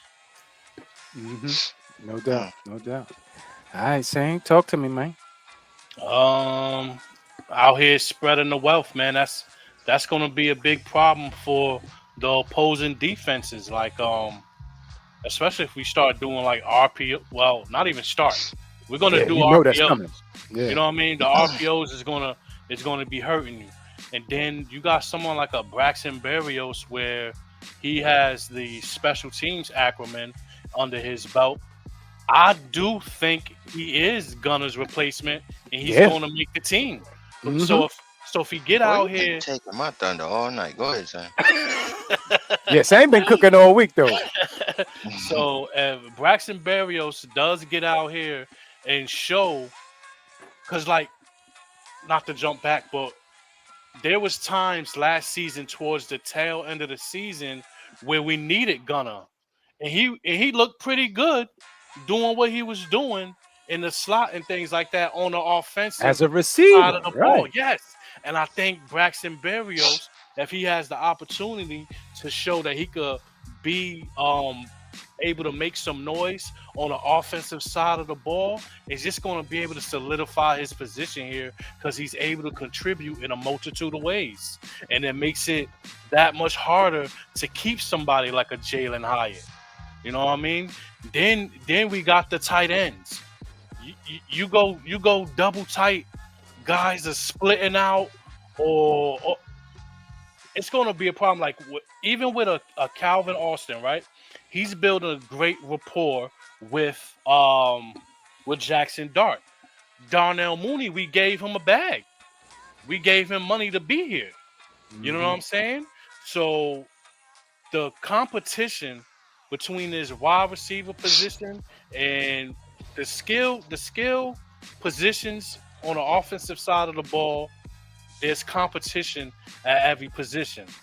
And that I really like it, man. Theo Johnson with the deep sideline gain for the touchdown. That's a plus because the last thing I heard from him, he got sidelined. Yeah, he had a day. Yeah, for dropping the ball yesterday. That's a way to turn it around. That's got to be coaching, and then you got to have the mental acuity to move on and move past things because you want to continue to get better. You know what I mean? So we got good problems on our hands in regards to the competition that we have and not having enough roster spots to keep all these players. That's a fact, my brother. That's a fact. Hey, Shakes, talk to me, baby. Man, that was a lot, Same. had me thinking that I got lost a little bit in what you were saying. So great shit. So first off, right, the thunder that you took, Braxton Berrios is definitely an upgrade over Gunner. That was what I was going to come out with was this is Gunner 2.0. So you lose a Gunner and then you get a guy that's similar to him but even better, right? And so like the Barrios thing. Second, Calvin Austin, my little man. I definitely represent for my little man Tate. I'm going to definitely hold it down for the little dudes all the time. But this guy right here, Calvin Austin. This is the dog that I'm talking about that we would want from fucking Hyatt. You know what I'm saying? This kid has that. Everything that we ask of Hyatt, Calvin Austin has it. When you talk about deep threat, Calvin Austin has it. You You know what I'm saying? When you talk about run after the catch, Calvin Austin has it. Talk about run routing, Calvin Austin has it. You know what I'm saying? Like he's everything that Mm-hmm. you done asked from Hyatt besides the size. You know what I'm saying? So love Calvin Austin. All right. Third, please, for the love of all football gods, and I mean this with everything I'm in my body. Okay? This is coming out from my soul. Okay? Darnell Mooney, to me, is the guy. He's the one. He's Neo in the Matrix. For me, to get this guy, Slayton, the fuck out of here finally, bro. He's my guy. He's my guy that's finally gonna get this dude the fuck out of here. Okay? So, for the love of all football gods, please don't drop the ball. Literally and figuratively. Don't drop the ball, Mooney. I need this, okay? And last but not least here. Last but not least. Beckham being back in the building, electrifying the fan base and all the players is another reason why I'm loving the skill position, because we're sitting here and he's electrifying, but he's still on the cusp of he still might not make this team, which will be so unjust, so Watch sad. this real quick. Watch this. Oh yeah, I know, I seen it. Oh, You know what I'm saying? oh my God. You know, and it would be so wrong for him not to make this team, and I believe he will make this team. But my thing is, even with that, you have guys in the building already that you're sitting there like, I don't know if he gonna make this team. Oh yeah, I got one more point, right? I'm sorry, but we have wide receivers that is actually in the building that's going to do what we need them to actually really do. And you ask the question, well, what is that, Shakes? Blocking, motherfucker. Okay? We need some wide receivers that's going to be able to stick their nose in and block down the fucking field. And we have that in Burt. We got that in the rookie Fields. You know what I'm saying? And it's one more that is just missing my Juju is good as well. It's one more. But yeah, I mean, we got guys that actually love to block. And on this team, that's exactly what the fuck we need, because we're gonna be a run first team. Finally, I get my way. Yes, sir, man. And putting the stats on the board. Your son Jackson, man, 7 on 7s. He was 9 of 11 with a tutty, several explosive completions, and 11 on 11s. He was 14 for 24 with 1 interception, plus 1 interception in the 7 on 7s towards the end of the period.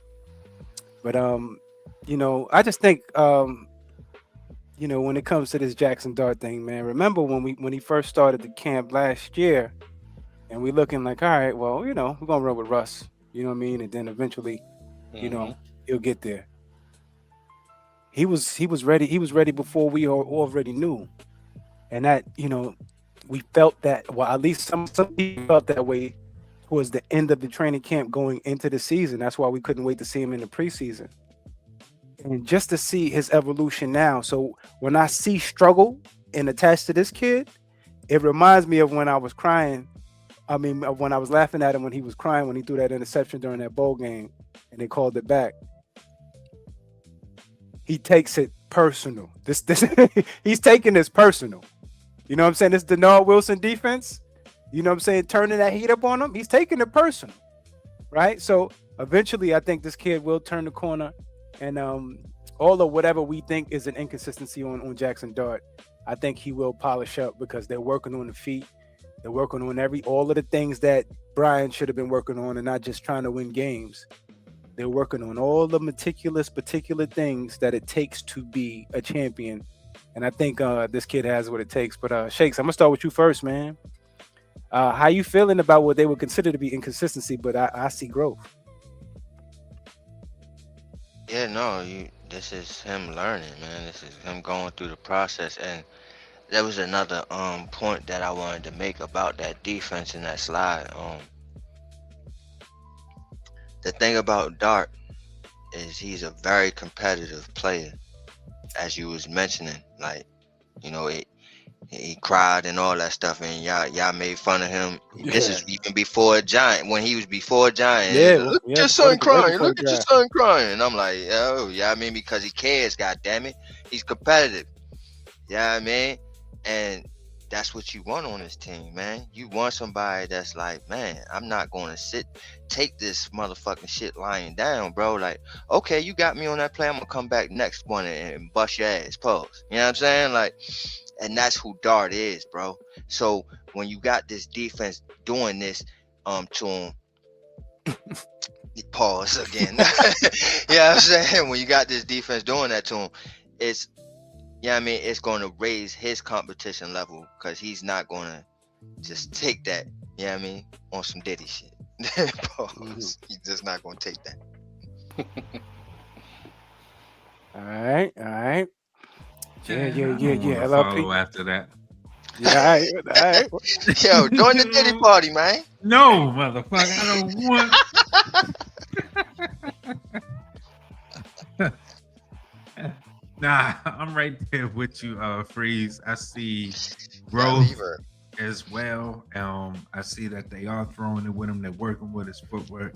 He's cleaning it up. As you can see later on in these clips here, he starts driving these passes, and they get deeper and deeper in depth. You know, and he's, like he said, he's a fiery guy. He's relentless. He's calling at 2 a.m., waking folks up. Mm-hmm. You know, he's dedicated to his craft. There you go. Craft. I believe that this kid, because he works on his craft, he's going to see some shit. You know what I mean? Just like the opening stage of that song "Smile" with Tupac. There's going to be a lot of shit you're going to hear. It's going to make you want to smile. All right. Talk to me, Sang. We got a competitor out there, man. Losing means something. You know what I mean? The kid hate losing more than he like to win. You know what I mean? So to have him out there going through the growing pains is something he got to deal with. This defense, we're not going to take it easy on him. I think that was probably especially next week when we start hitting. Mm-hmm. See, I played ball. I only played up to high school, but I know how it feel to. I'm hitting everybody all day, but you got that red jersey on, and I can't hit you. You know what I'm saying? So it makes me going to be more aggressive to getting into your lanes and disturbing everything that you're trying to do, like with my hands up and all that type of stuff, to make you elevate your game, letting you know, hey, if I could hit you, I would have hurt you. You know what I mean? So that's the type of thing that he's going to be up against, man. These guys are going to be the offense is going to get beat. I mean, as the offensive line, there's going to be times they're going to get beat, and these guys are going to be in his face. And I'm going to need him to stand tall in the pocket and deliver catchable footballs. One thing he got to do is trust what he see, because sometimes you get used to the 1, 2, 3 pass stuff, and then you run into somebody like a Darius Alexander because you're just used to that 1-2-3 pass stuff against air. And then somebody like a Darius drop back on you. You wasn't accounting for him to be there. You know what I mean? Especially someone like a defensive tackle. So I need you to process what you see and trust in your eyes and your ability. You know what I mean? Even though a play is drawn up to be a 5-step drop and throw it, sometimes you got to believe in what you see. You know what I mean? Not trusting just your ability or your teammate to be where he needs to be. Sometimes you got to diagnose the fact that, hey, that guy's not going to win that route. I'm not going to go there. You know what I mean? And we already know that he's good at extending plays. But as far as things that are scripted, I think those are the, like, I mean, you know what I mean? Like the 3-step drop pass, the 5-step drop pass. Those are some of the things that's going to mess with him a little bit in regards to timing and things like that. When it comes to his receivers are now going to be getting pressed next week. They're going to be putting hands on these guys, screwing up the timing. So that's why I come with trusting what you see, not just what you practice against air, you know? Where he had on them Jack Johnsons too, saying. I don't know if anybody peeped it. He got on them Jack Johnsons, boy. Real quick, man, to Will Horton, man. Yeah, we already did that show, man. We did it about 2 months ago. Go check it out if you ain't checked it out already, man. 18-0, baby. You know, we predicted the upcoming schedule, and I think I agreed with you, Will. I think I had him at 10-7 as well. Definitely. We got offense out of rhythm. Yep. My bad. I had myself on mute. Yeah, with the so-called inconsistencies with Jackson Dart, which I believe is growth, the offense was out of rhythm, man. And it have to be. Ain't no other choice, man. You're gonna have to deal with this defense, man. We punching people in the mouth. I don't know if this is the year we taking out your quarterbacks or not, but we'll figure it out. So tip pass at the line of scrimmage. Here's Darius Alexander again. Darius Alexander again, right? With them long arms, pause. Intercepted by Paulson Adebo. Hold on, we're gonna need you to do that in the season, young fella. You know what I'm saying? That's why we paid you. We paid you for that. You know what I'm saying? Force a throw in 7-on-7s, which wound up being a leaping interception by Kraymon Edmonds, and that's some of what we need to see as well. And some people say, you know, this young man is always at, you know, right time at the right place, but sometimes I say some people have a nose for the football, and you know, if you look in his history, he does catch those interceptions. Please don't sleep on that young man from that perspective. Inaccurate deep passes, which was a near interception intended for Calvin Austin. That was some of, you know, a portion of the incompletions within those periods. But as we already spoke about, man, that's just what it is, man. That's just what it is. But let's get to the showstopper, man. The meat and potatoes. Meat and potatoes of this thing, man. Even though it was with this, you know, it was with the twos, Jameis Winston.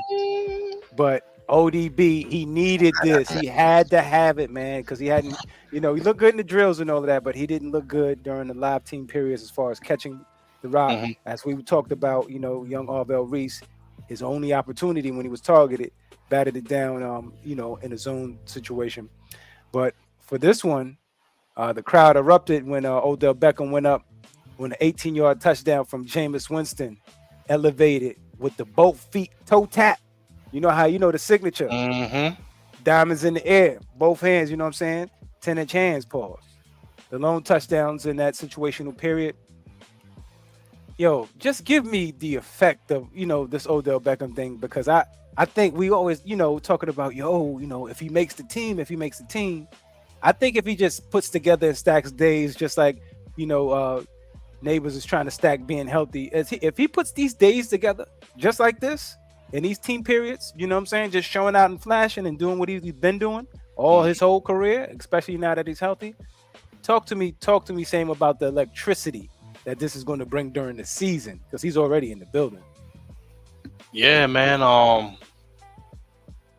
You already know before the game even start, pre-game, people come in the stadium early just to see him make his fancy one-hand catches before the game even start. You know what I mean? He's electric himself. But one thing I noticed about him, man, his legs got so much bigger, bro. Does that mean he's that much stronger? Mm-hmm. Is he going to be a force to reckon with in the short passing game?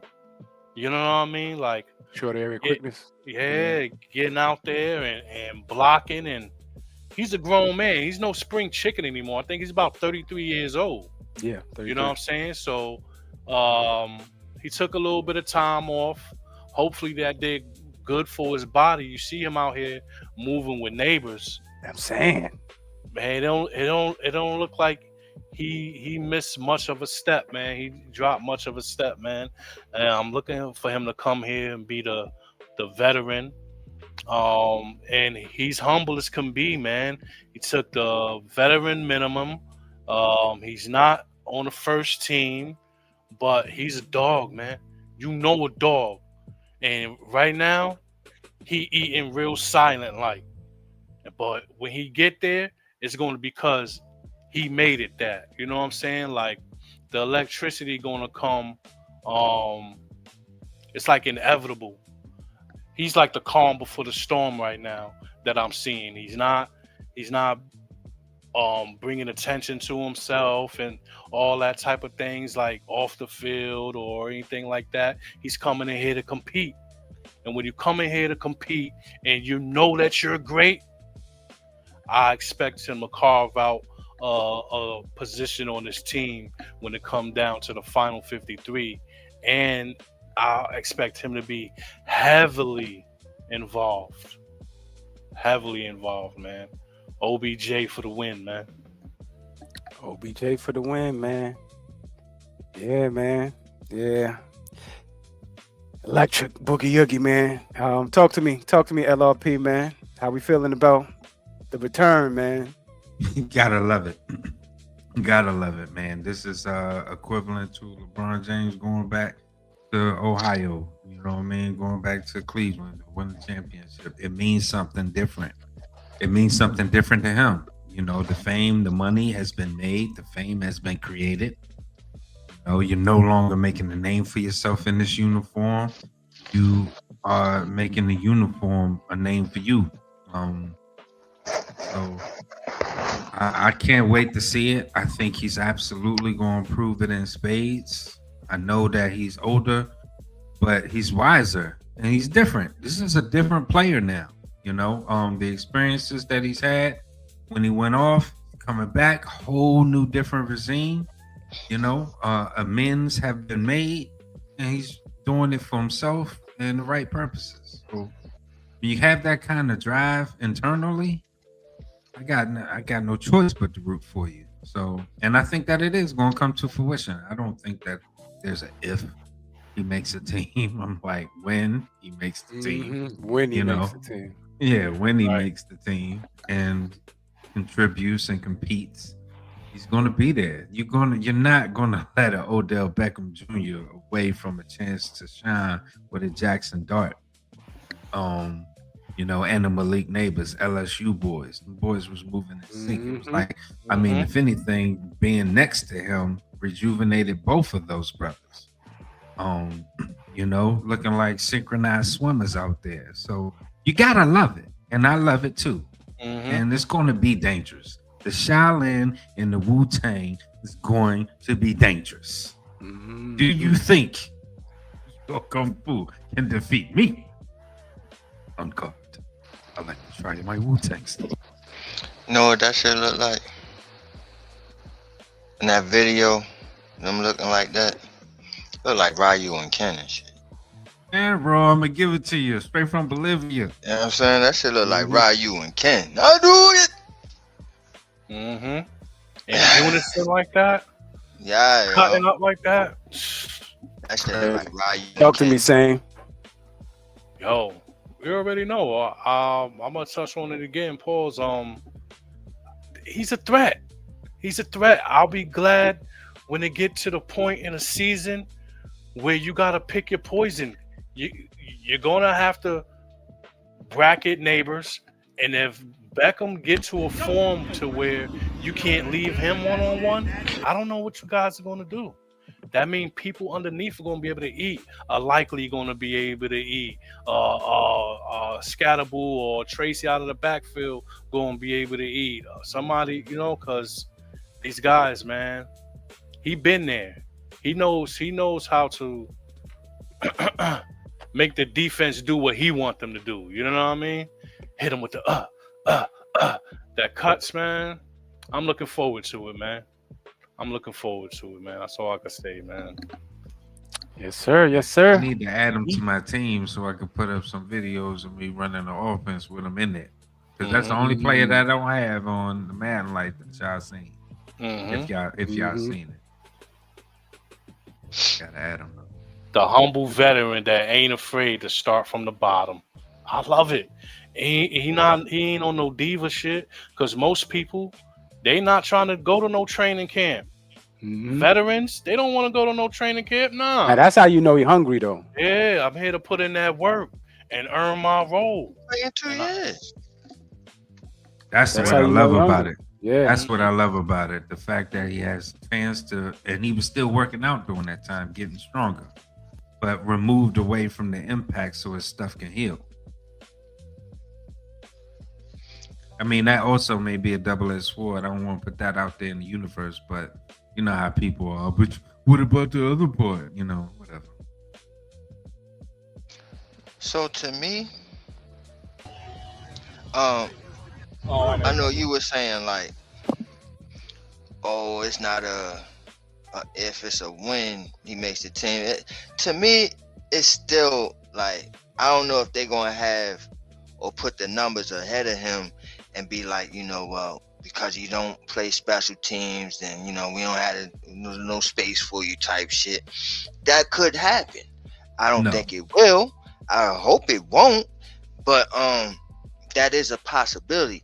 My thing is, where I'm looking at it, if I'm the guy and I'm making decisions, to me, I would want him to go for the starting slot position. Now, I know I got Calvin Austin there, and I got some dudes that can provide that. But to me, if I can get a healthy Odell Beckham as my starting slot,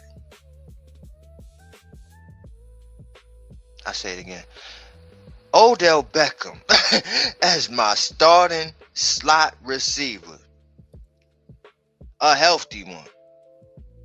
Oh my gosh. Because that's where he did most of his damage when he was here. Getting that slot, it was over. So if he's the starter and he can hold that down, man.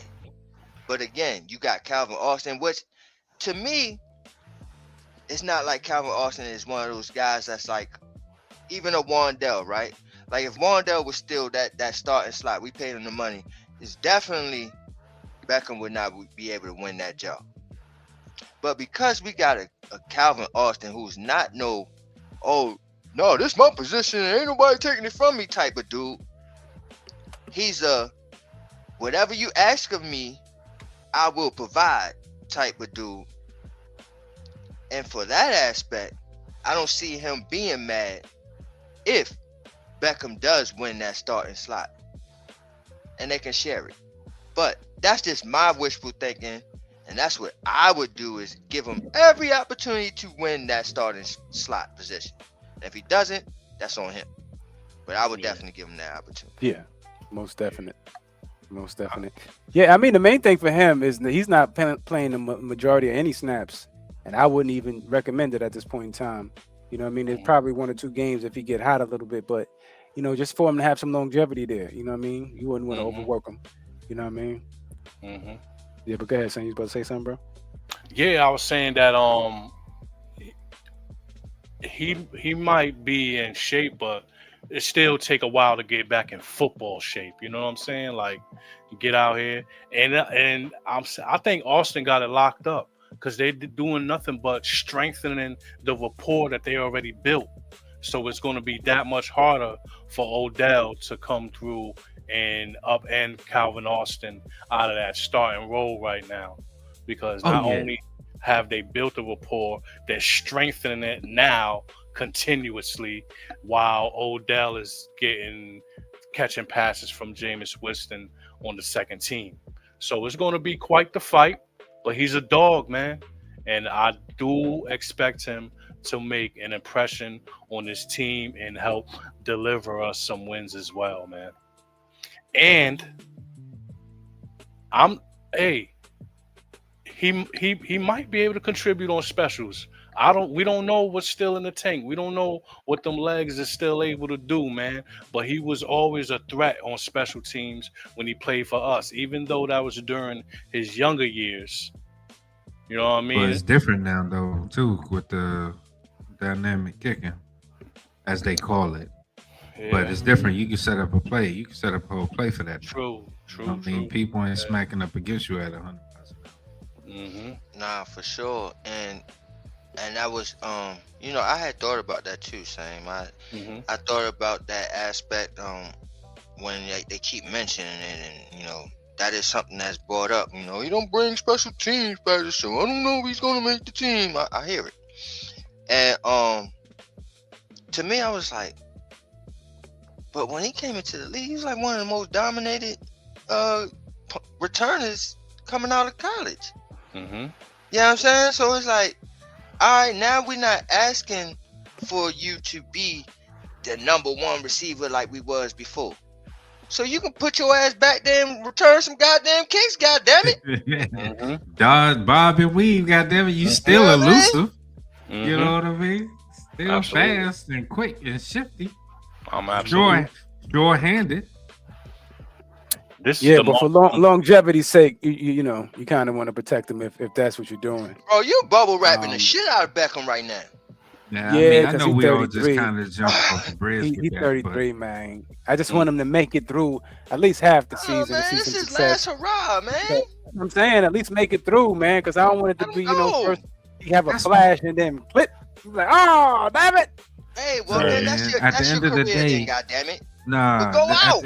At the end of the day, I'm pretty sure he's gonna give 110% each rep, though. I'm pretty sure that. That's what I'm saying. I'm just saying for the team to protect him. That's all. But my bad, LP. Nah, you good, bro. I'm just saying he's gonna make the team at the end of the day. If anything, he's at least an extra $20,000 to the bottom line. So he's gonna fucking make the team. Get the fuck out of here with that bullshit. Let's not be all the way real. It's an extra $20,000 goddamn dollars. Yeah, you gotta protect him from himself too, man. Because once you hit 30, man, you don't heal like you used to, man. Exactly. So you could have bubble wrap, but I'm saying you could give him some of that Malik Neighbors treatment too. You know what I'm saying? Like, nah, same. Yo, this is your last hurrah, bruh. Go all out, man. Till the wheels fall off. This is what you came back for. You ain't come back to be limited. Limited. That's kind of funny. Well, if he's in a crowded room, he's gonna have to be limited. He ain't the top dog no more. He's here to teach the top dog new tricks. Yeah, but I mean, if they can work, you can find. So say if they have 7 formations, I formation, single back, et cetera, et cetera. You can find 15 plays in each one of those formations that he can sub into, where he can be productive, get his numbers, get his plays, be on the field, be a decoy, be a catcher. You can do that. You can absolutely do that. You can find value. You can get the value out of him if you put him in each formation that they have. Shotgun, single back, I formation, whatever, pistol. You know what I mean? They have multiple different setups out of each of those base formations, so you can do it. Another thing with Odell, real quick, Shakes, is that he's learning the offense too. Him, Barrios, and Juju. So they came in, you know what I mean, towards the end of the process. So although they are veterans, they're still learning. Right. And so just like Jackson is seeing some of, you know, some frustrations out there, I'm pretty sure they jamming his ass. I'm pretty sure they don't want to look like no fools doing that practice tape. Nah, for sure, definitely not. Yeah, that's a fact. Because I don't see no defensive shit. That's all the shit we've been showing, the shit that I captured yesterday, it was nothing defense. But see, this is why I'm saying what I'm saying about the slot, because to me, I feel like even though I consider, and it should be considered a starting position. You know what I'm saying? A slot receiver starting position. But you're not out there all the time. You're not out there mostly first, second downs. Maybe some, you know what I mean? But not every first, second downs. You're not out there, bro. You know what I'm saying? Now, you want to do some passing. Now you're going to throw your third and fourth receivers out there. But, you know what I'm saying? Like, off the rip, you can use him as a starting slot. And this is not saying, okay, well, Austin, you fall to the back. Because, no, I think that he provides even more value than Beckham, even if Beckham was a slot. And let me explain that, because I know that shit sounds crazy. But, you know what I'm saying as far as the way they use these guys, I think the only guy that should be out there mainly, and you definitely probably don't want to put him out, but you know what I mean, you're going to definitely give him a breather, is Neighbors. You know what I'm saying? But everybody else is interchangeable. Everybody. Yeah, you know they're going to ease him in too. Pause. You know what I'm saying? They're going to. You know how you ask a girl, let me just put the head in. Yo, we on YouTube, bro. Yeah, my bad. I know it's a family show. My bad. Since when? All right, man. So real quick, I don't want to hold the family too long. Pause. But yeah. So bounce back day for Theo Johnson, and I have to give him this because we kicked his back and kind of crazy. But you know, rightfully so, because he was putting together some consistency that was inconsistent. And what we needed here is this type of news. Dual threat weapon, Theo Johnson, dart, 7-on-7's fourth day, long touchdown reception, size, athleticism, also from Winston. So he playing with the ones and the twos. He repping. Deep seam route for signature gain, and he can do these things. He's too big to be dropping that ball. Pause, man. I just want to hear Shakes on this one because we kind of exhausted it, all three of us. But Shakes, talk to us about how you feeling about Theo Johnson's incline, decline, because he was putting together days to where he was dropping a rock, which looked like it was a lot of concentrations, and we went in on him. But he put together some consistency. You did. My bad. You did defend him. You said give him some leeway. But talk to me, Shakes.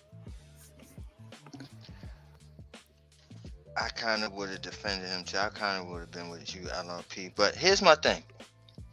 I understand why y'all jumped on him like that, because this is the whole reason why Likely got the bag. You know what I'm saying? Exactly. Because if you was doing what you supposed to have done, and you ain't had these drop issues, they wouldn't even have looked his way. You know what I'm saying? I gotta disagree with that real quick, Shakes. It would have absolutely been on board regardless. I don't think so, bro. All right, so let me. This is why I'm saying I don't think so. So if he went off, right? Theo Johnson goes off, because the way he was playing last year, it could have been one of those breakout seasons for him. If he ain't had those drop issues, I mean, he had a lot of good flashes and some games. So my thing is, you know what I'm saying, with that, because of the dropsies, that's the reason why they went out and signed him. Because if he went out there and got close to 1,000, they wouldn't have went and looked at Likely and said, oh yeah, come over here and be a number 2 tight end. He would have said, kiss my ass, I'm staying in Baltimore. So because of that factor is the reason why Likely is here today. So I can see why y'all jumped down and was all on the part about the drop sheets in camp. Mm-hmm. Because this is the reason why Mhm. you got the boy in here. Now you gotta share the tight end one. Mm-hmm. If you even tight end one, you might be tight end two. Hey. You know what I'm saying? So, Mhm. you know what I mean? Now you got somebody they gave the money to that's saying, okay, yeah, I mean, you're good, but he's all right, but he's not real. You know what I'm saying? Like, that's what they said about you, bro. That's what they said about you. You're all right, but I like my guy better. That's what he said. So if that's the case, me as a player, I'm gonna bust their ass. I'm gonna bust their ass every time, and pause, but every time I get to practice, I'm gonna eat. I'm gonna show them, oh, y'all made a mistake giving that man the bag because this is mine. This spot right here is for me. That's what's supposed to happen. Yeah. Exactly. And for you to drop balls, pause, and all this shit while you're trying to show this new coach that I'm him? No, bro. It's unacceptable. So I'm glad he did bounce back. But yeah, y'all were right on attacking him. But I would defend him in the fact of, I think this kid has the talent, and I think he's going to take a huge leap this season because of all of the factors that I just brought up of likely being in the building.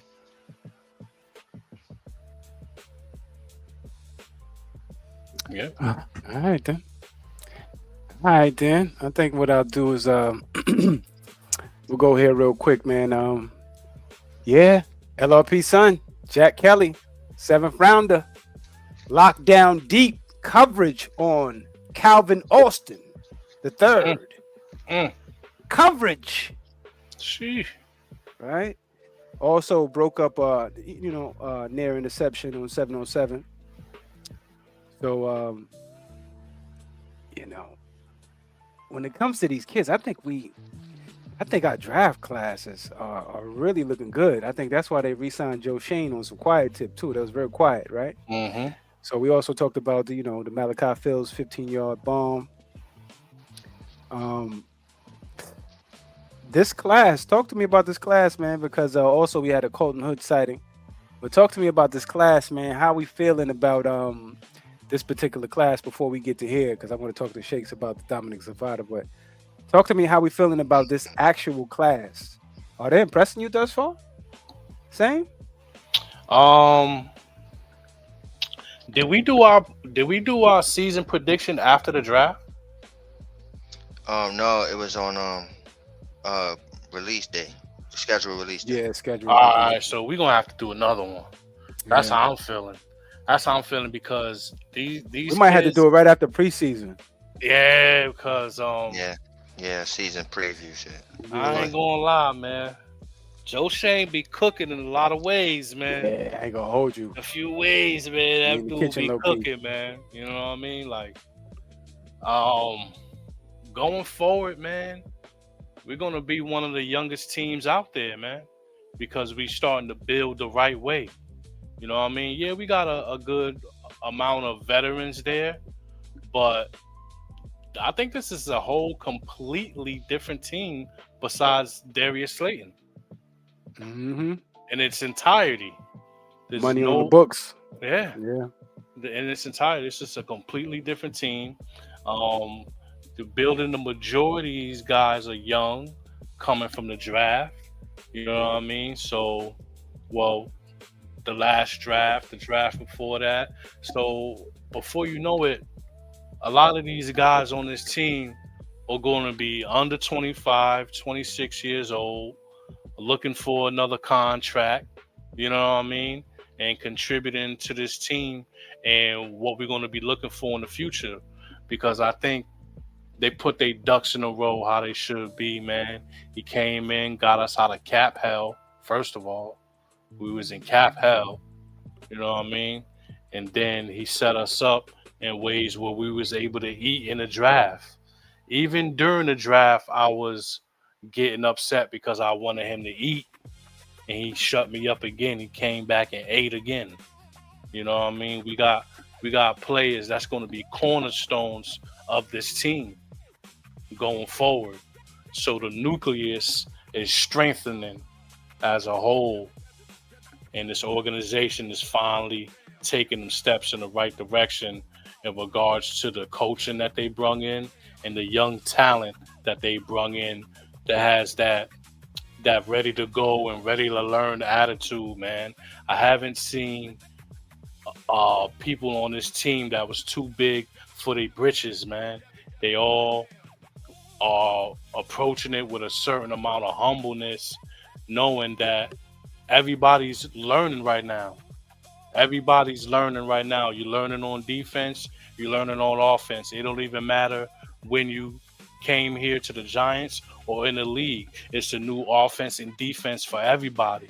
So they all get to learn with one another, and the young guys are getting tutored by the older guys, and maybe the younger guys are bunking with one another, and they're in the playbooks heavy. You know what I'm saying? So I'm proud of what this team has put together in regards to building that young nucleus. Yes, sir. Yes, sir. All right, LRP, you too, man. Talk to me about how you feeling about these young draft classes, man, and how, all of them, have this stoic way about them, right? Yeah, man. Especially Arvell. Yeah, but talk to me, man. I'm feeling good from when I stood maybe 12 feet from the man at the Senior Bowl and was like, has your philosophy changed? I swear to God, I was yelling that shit. I was like, there he go, right there. There he is. You know what I'm saying? I was looking for him. Where is Joe Shane? I need to talk to him now that I'm here. But since then, all of the kids that I scout and looked at in college have been signed. Abdul Carter, Jackson Dart, Cam Scatterbolt, Isaiah Likely, Daniel Falele, Jack Kelly. Man, I'm like, yo, did he listen to me? Did he listen to me? I don't know. I can't take credit for that. But that's what I run with it anyway, because can't nobody say nothing. Can't take it from me, so I run with it. And here we are. So I'm ecstatic, man. I think he's drafted well, built the team in his own image based off of what Harbaugh has wanted. And just to go back just 2 seconds to what Shake said, he left a situation where he had a 2 tight end situation. And he comes from a school where a 2 tight end situation is a thing. So that's why I don't give nothing away from Theo Johnson, but adding that Isaiah Likely keeps that same comfortability for him and what he's used to. It said, I'm used to 2 tight ends, and both of them can produce. So I just say that, and I'm super excited for this team. Keep it up, and we're going to see what it's going to be. Yes, sir. Yes, sir. All right. Real quick, Shakes, man. Talk to me about this young nucleus and, the draft classes, man, and how, how they looking. But also go into the slide, which is a special team sniper, Dominic Zavada, who you've been calling for. You even wanted to draft, so I told you stop that bullshit. But yeah, take us to the crib, and then, we'll get some closing statements after this. Yeah, no. So real quick before I do that, you should feel that way, LRP. Yeah, I mean, you should feel that way, like, oh my gosh, is they listening? Because I can remember, my memory and shit, and I can remember for about 2-3 years straight, you was calling and banging tables for players, and they passed right on by. and what was so crazy was a lot of your players end up going right to Dallas and shit. You know what I'm saying? So I'm sitting there laughing at you like you getting mad every draft, and I'm like, yo, he goes through this every draft. You know what I mean? They don't pick my players. No, they never pick your players. Never, right? So for you to now feel like, oh my gosh, you got this, that guy, and this guy that I'm, you know what I mean? Rightfully so. Maybe they are listening to you, bro. because you've been banging the table and crying for 3 years. And they were finally like, okay, LLP, fine. We're going to give you your guys. They better work too. All right. So shout outs to you. Now, as far as the young nucleus is concerned, it's one thing to hit on your top picks, right? The first rounders, second rounders, all that good stuff. Mm-hmm. But when you get in production from your third rounders, fourth rounders, even sixth rounders, then that's when you know you cooking, as y'all would like to say. So yeah, I didn't never have a problem with, and I told y'all this from the jump. I'm like, man, hey, yo, look, man, Shane, he's doing his thing, man, with these players.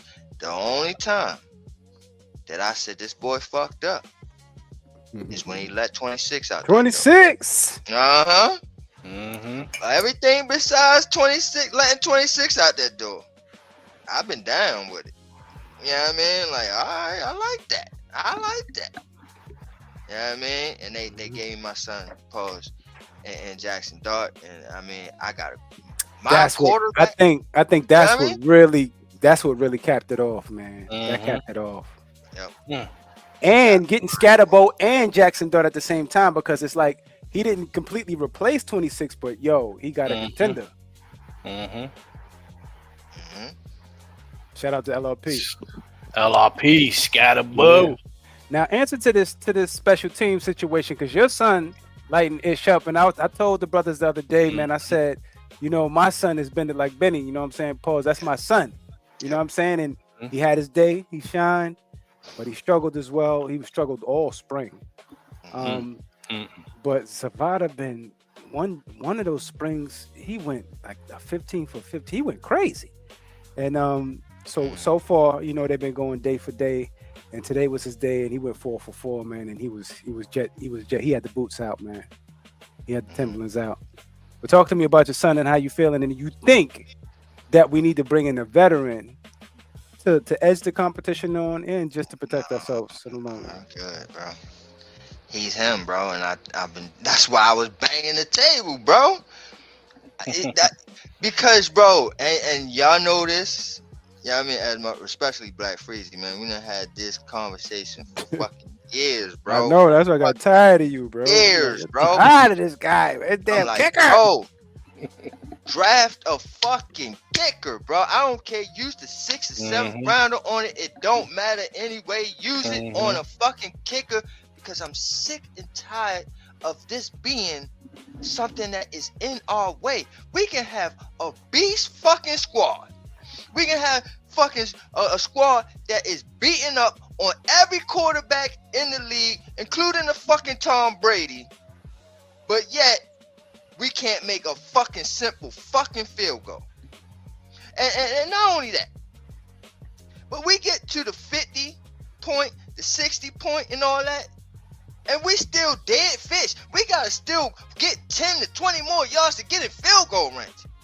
While I'm watching Baltimore make it to the 40 and say, all right, that's good enough. We good. You know what I mean? That's good enough. I'm sick of doing that. I'm sick of watching these teams have that shit. Fucking Little just knocked on a 70-yarder. Why don't we have any of these kickers? We don't want them. We want to pick somebody off the street. Fuck that street watching shit. If you don't get a real do respect. Your son came off the street, though. Your son came off the street. He came off the street. Bro. He was our priority, but he came off the street. Real fucking kicker in here. And that's exactly what the fuck they did. They ain't waste a draft pick on like I would have done. I definitely would have drafted him in the 6th, 7th round this year. If it was up to me, he would have been drafted. But we needed that Jack Kelly them, you know what I'm saying? Yeah, and that's cool. But he would have been my pick. I don't give a fuck. Jack Kelly would have been a fucking signing. Alright? So anyway, you know what I'm saying? Back to my point is we needed a fucking real kicker in this motherfucker. And that's what the fuck we got, bro. This guy is him. He's the truth. The boy got a boot. I watched this kid in college. The hardballs know this boy. So I just said, this is a match made in heaven for me. And that's him in why the winter I was time? banging the table to draft him. Say what? Is he him in the wintertime with the wind swirling? That's something we're gonna have to find out. But look, man, he Yeah, played in yeah. Michigan, The boy bro. played in Michigan. He played Yeah, in listen, Michigan, listen. bro. My main thing about him is just the consistency. That's because that's what you need as a kicker. Yep, and that's So his problem. his gonna problem lie. is short and intermediate. Yep. He get the pulling stuff. So that's my issue with the kid. And you Mm. know how that go, because if you pulling stuff like that, pause, automatically extra points is looking like side eye, like what the Dominic. You know what I'm Right. saying? So Mhm. that's why I was asking the point of nudging and making sure you get the veteran in here to show, like, yo, man, I may not be able to boot this joint 60 yards, but I can make all these 30s and 40s. You heard? But and the reason why I'm saying no, bro, is because you had one in the building and they was just like, yeah, you know what, this boy. Yeah, but way he better wasn't ready, Shakes. He needed more milk. He That's was hip crazy, and all bro. that. 'Cause He wasn't ready, man. And he over there with the Jets now, right? Huh? It ain't Didn't he going. go across It the ain't going building? well. Yep, and it's not going well either. I was about to Yeah. say I didn't even know that though. Yeah, I just Yeah, read. yeah, he some- went I just across read the some building. yesterday. Yep, I read something yesterday that yeah, he went over to the Jets, and that's not going too well over there either. Okay. Well, yeah, he probably not healed. You know what I'm saying? And they respectfully let him go early so he can get a job. Mm-hmm. You know what I'm saying? So, but I just wanted to put that out there for the brothers. But LRP, talk to me how you feeling about Dominic Zavada and really the special team situation. I'm not really worried about it. I know Harbaugh. I know they're gonna fix it. They'll fix it. But talk to me, LRP. How you feeling about the Dominic Zavada, Benny Saul's competition? Oh, he must have said, "I'll be right back." Oh, there you go. Oh no, y'all waiting on me? Yeah. Yeah. I'm back just in time. What's up? Yeah, how you feeling about the Dominic Zavada and Benny Saul's competition and the whole special team situation on closing, because we're finna close out. Absolutely. I heard Yeah. everything Shake said. I stepped outside to smoke a cigarette because But yeah. yeah, I agree with him 100%. I'm glad that Dominic Zavada is out there doing this thing. Kicking situation needed to be under control, and seems like they're moving in the right direction. As I stated yesterday, y'all make sure y'all go back and check out Black Freezy, you know what I'm saying, on Black Freezy TV. And we had a show talking about this, and I think he wins the job. He's, he got the right trajectory. Yes, sir. Same. You know How you how I feeling? feel. I just like competition in the building, man. You came on yesterday. Like, I'm concerned about the kickers. Yeah, I need competition at all times, man. Y'all got rid of Jason Sanders early to me, but then I read up yesterday that he wasn't doing too well with the Jets either. So maybe they made the right call. The earlier the better. So with that being said, we got the young up and coming, hope to be phenom in the building, but I still need competition. I needed to be competitive because what we've been going through at the kicking position has been absolutely comical. We have lost games because we can't kick a point after. We have lost games by less than a field goal because we don't have a kicker to kick it. We got guys in here with bad groins, pause. Then we got guys fresh off the street missing everything. You know what I mean? Like it's been a disgrace, to be honest. As Kicking the field. As a fan of football, the one thing you couldn't do was kick the football.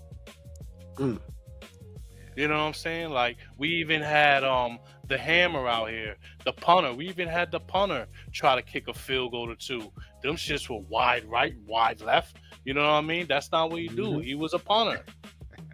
Like you had guys. We had Young Wei Koo Kicking ground the field, bro. Yo, he kicked something man. I never Oh. seen in my life. Young Ho. Never seen that shit. He stomped his toe on the way to kick the ball. Like, I never seen it. Like what I said, comical, borderline disgrace as a fan to have to pay my money in the seat or even my light bill from watching it on my television to see some of the type of things that went on with this team year after year, season after season with kickers, starting with Josh Brown. That's where I'm it all taking it began. back to Josh Brown. That's where it all began. That's what it is. The man did something that if Unpacking somebody that else shit. would have did. If the man did something that if somebody else would have did, he would have been kicked to the curb. No, let's try to put that under the rug and re-sign you and give you more money and get you out here. No. So I've been sidelining this team in regards to kickers for a while now. Graham Gano, I thought we had something, but the age and the injuries just started to mount up. You know what I mean? He's a wily old veteran, but he's not that no more. He's not here no more either. You know what I mean? So we got the young guy. Montana been calling for him all season. He been calling for that kid. Bang Like, tables, boy. we on a roll between LRP and Montana. We on a roll of calling out on this show and the Giants going back and doing that. Even though it may be in the later rounds or even undrafted and things like that, I think they have somebody in the organization listen to the shakedown. Nah, for sure. You know what? Yo, y'all better listen to these motherfuckers. Yeah. And I think a lot of the things that we've been talking about over the years as well are coming to fruition because we finally have a group of people that are like-minded, you know, when it comes to the type of football that people want to see, you know what I mean? And, you know, and what we're used to culturally. So I think we're getting back to it. It's unfortunate it always has to come from somewhere else. This had to come from Baltimore. Last one was, you know, Buffalo and all the rest of it. So, but I'm just glad John Harbaugh and everybody's here. But LRP, man, take us to the crib, man. Give us a closing statement. Yeah, man. Thank you for everybody coming out, supporting the show. Hit the subscribe, hit the like, all the lingo that, you know, behaviors that YouTube requires. We appreciate it. It helps us. Hope you enjoyed the show. Hope you enjoyed everything that you heard. Stay tuned for all the brothers. Everybody does have their own channel that creates their own show and their own vibe and their own content. And we all come together at the end of the week like a collective. So please stay tuned throughout the week and check out everybody. Same Difference TV, Fakes Entertainment, Shakes Media Entertainment, Black Freezy TV, His Pick or Flex with Ghost Dog and Miss H for all your fantasy needs. That's on Giants. Myself, Shakedown Shenanigans. Blue Bodega. You know, Potheads. We got it all. So continue to support us. We continue to support y'all. And peace and blessings. Enjoy the rest of your weekend. Monday we put on the pads, y'all. We're gonna see what it is. Yes, Everybody, sir. please stay healthy. Yes, That sir. day off, make sure you get massages, treatments, sports massages. Get all that shit out. You know what I mean? No soft tissue injuries. Please continue to eat right. Stay in the gym. Build it right. Build it correctly. Yes, sir. The mighty LRP. We got no problems in Houston. You heard me? Shout out to the family. All right. Same But thing. y'all come get me the fuck up out of here. It's hot. Same thing. Take us to the crib, family. You already know, great show. Thank you for everybody coming out, popping in, keeping the comments going, and thank you for supporting the crew and what we do, man.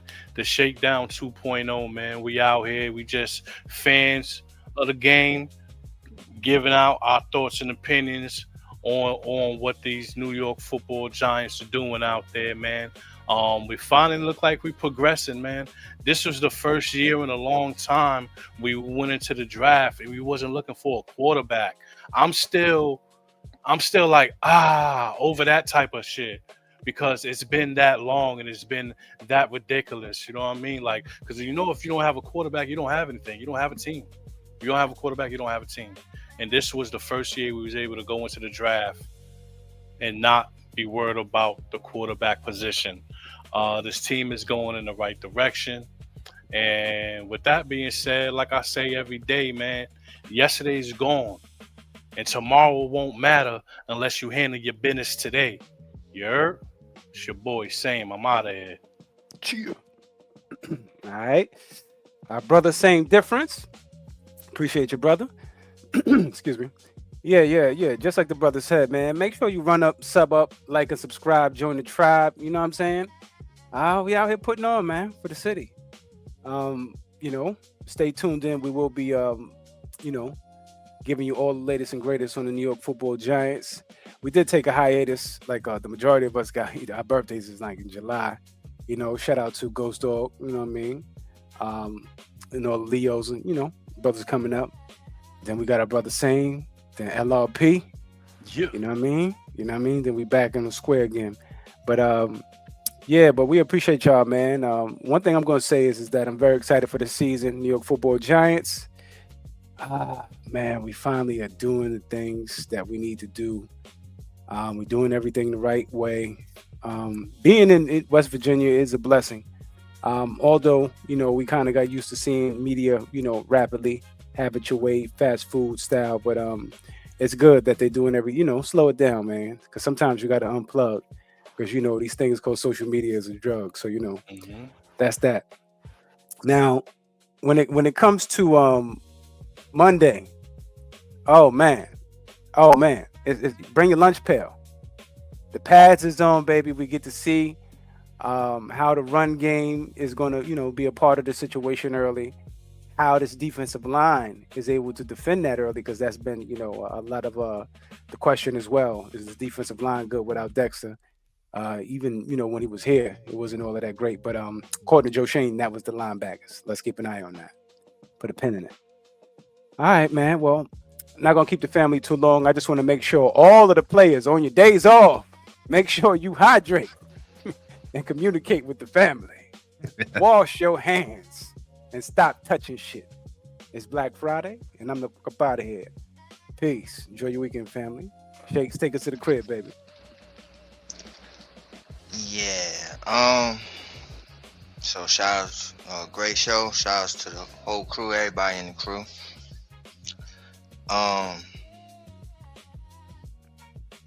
We do got a lot of shows, man. So definitely, like and subscribe, bro. Like, yo, and see, they laughing, right? They laughing. I'm gonna give this shit some context, bro, because they laughing, right? You know what I mean? Because I got the most shows, and I know y'all probably like in behind the screen and laughing at me too, like, oh yeah, you got a lot of shows and shit. You know what I'm saying? No, screw all that though. Even though I do got all the shows, well, I ain't gonna say motherfucker do got a lot of shows, bro. I ain't gonna say all the shows, right? But I'm gonna say I do have the most shows out of everybody. But dude, we got like 15 shows, bro.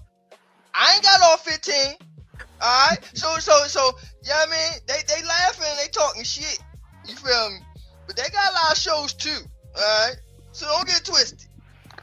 So yeah, y'all definitely wanna like and subscribe, man, and definitely wanna stay with all the content that we throw out there. My gosh, we got over 15 shows, bro. I don't think y'all noticed that shit. But anyway, great shit. We'll be back. Oh yeah, that's what it was as well. I'm sitting there like it was something else. So Thursday is the Hall of Fame game. Football is back. Right? Just letting y'all know. Yeah, it's here. It's here. Yeah, Definitely here. I know that. Thanks, allow me to say don't nobody watch my shit, but all I do is raise kids and watch football, so I don't give a damn. Hey man, they'll watch, bro. They'll catch on. You just started, bro. You started like they'll catch on. You know what I mean? Yeah. But yeah, Hall of Fame game Thursday, and not the following Saturday, because today's Saturday, but not the following Saturday, but the Saturday after that is our first preseason game. So for that first preseason game, we're doing a watch party, y'all. All right. So I'm just letting y'all know that first. we will be on air. So you want to listen to some people who really talk some Giants shit while you watching some Giants football, y'all gonna want to tune in to the Shakedown 2.0. All right. But shoot, man. Other than that, man, we definitely with all my shows coming out. You know what I mean? It's coming. Pause. It's coming. All right. So y'all stay tuned, man. But other than that, man, Shakes ENT. The ENT stands for what? Entertainment. Yeah, man. As well stand for obligating your shit for some shit you ain't playing for. I'm just playing. I'll be if you need me, I'll be there. But I was planning on watching that shit by myself. He said I was nah, bro. I'm We just gotta watch teasing. this together. I'm Okay? just teasing. Go ahead. We gotta watch this together. This is a new era. Alright? It's a new era. It's a new day, sir. Thurgood. Alright? And with that being said, man, we'll be back. Oh, definitely stay tuned for That's on Giants on Tuesday. I got some things in store for y'all, man. So y'all gonna want to stay tuned. But like we always say around this time, you don't expect y'all to agree with us, but we damn sure expect y'all to understand. Understand? Don't get shook up, cause we keep shit live. It's the Shakedown repping New York Giants on that drive for 5. And we out of there. Takes away Black Freezy. Hey, yo, you just been shook up by the Shakedown crew, and we the fuck out of here. Peace. Good night.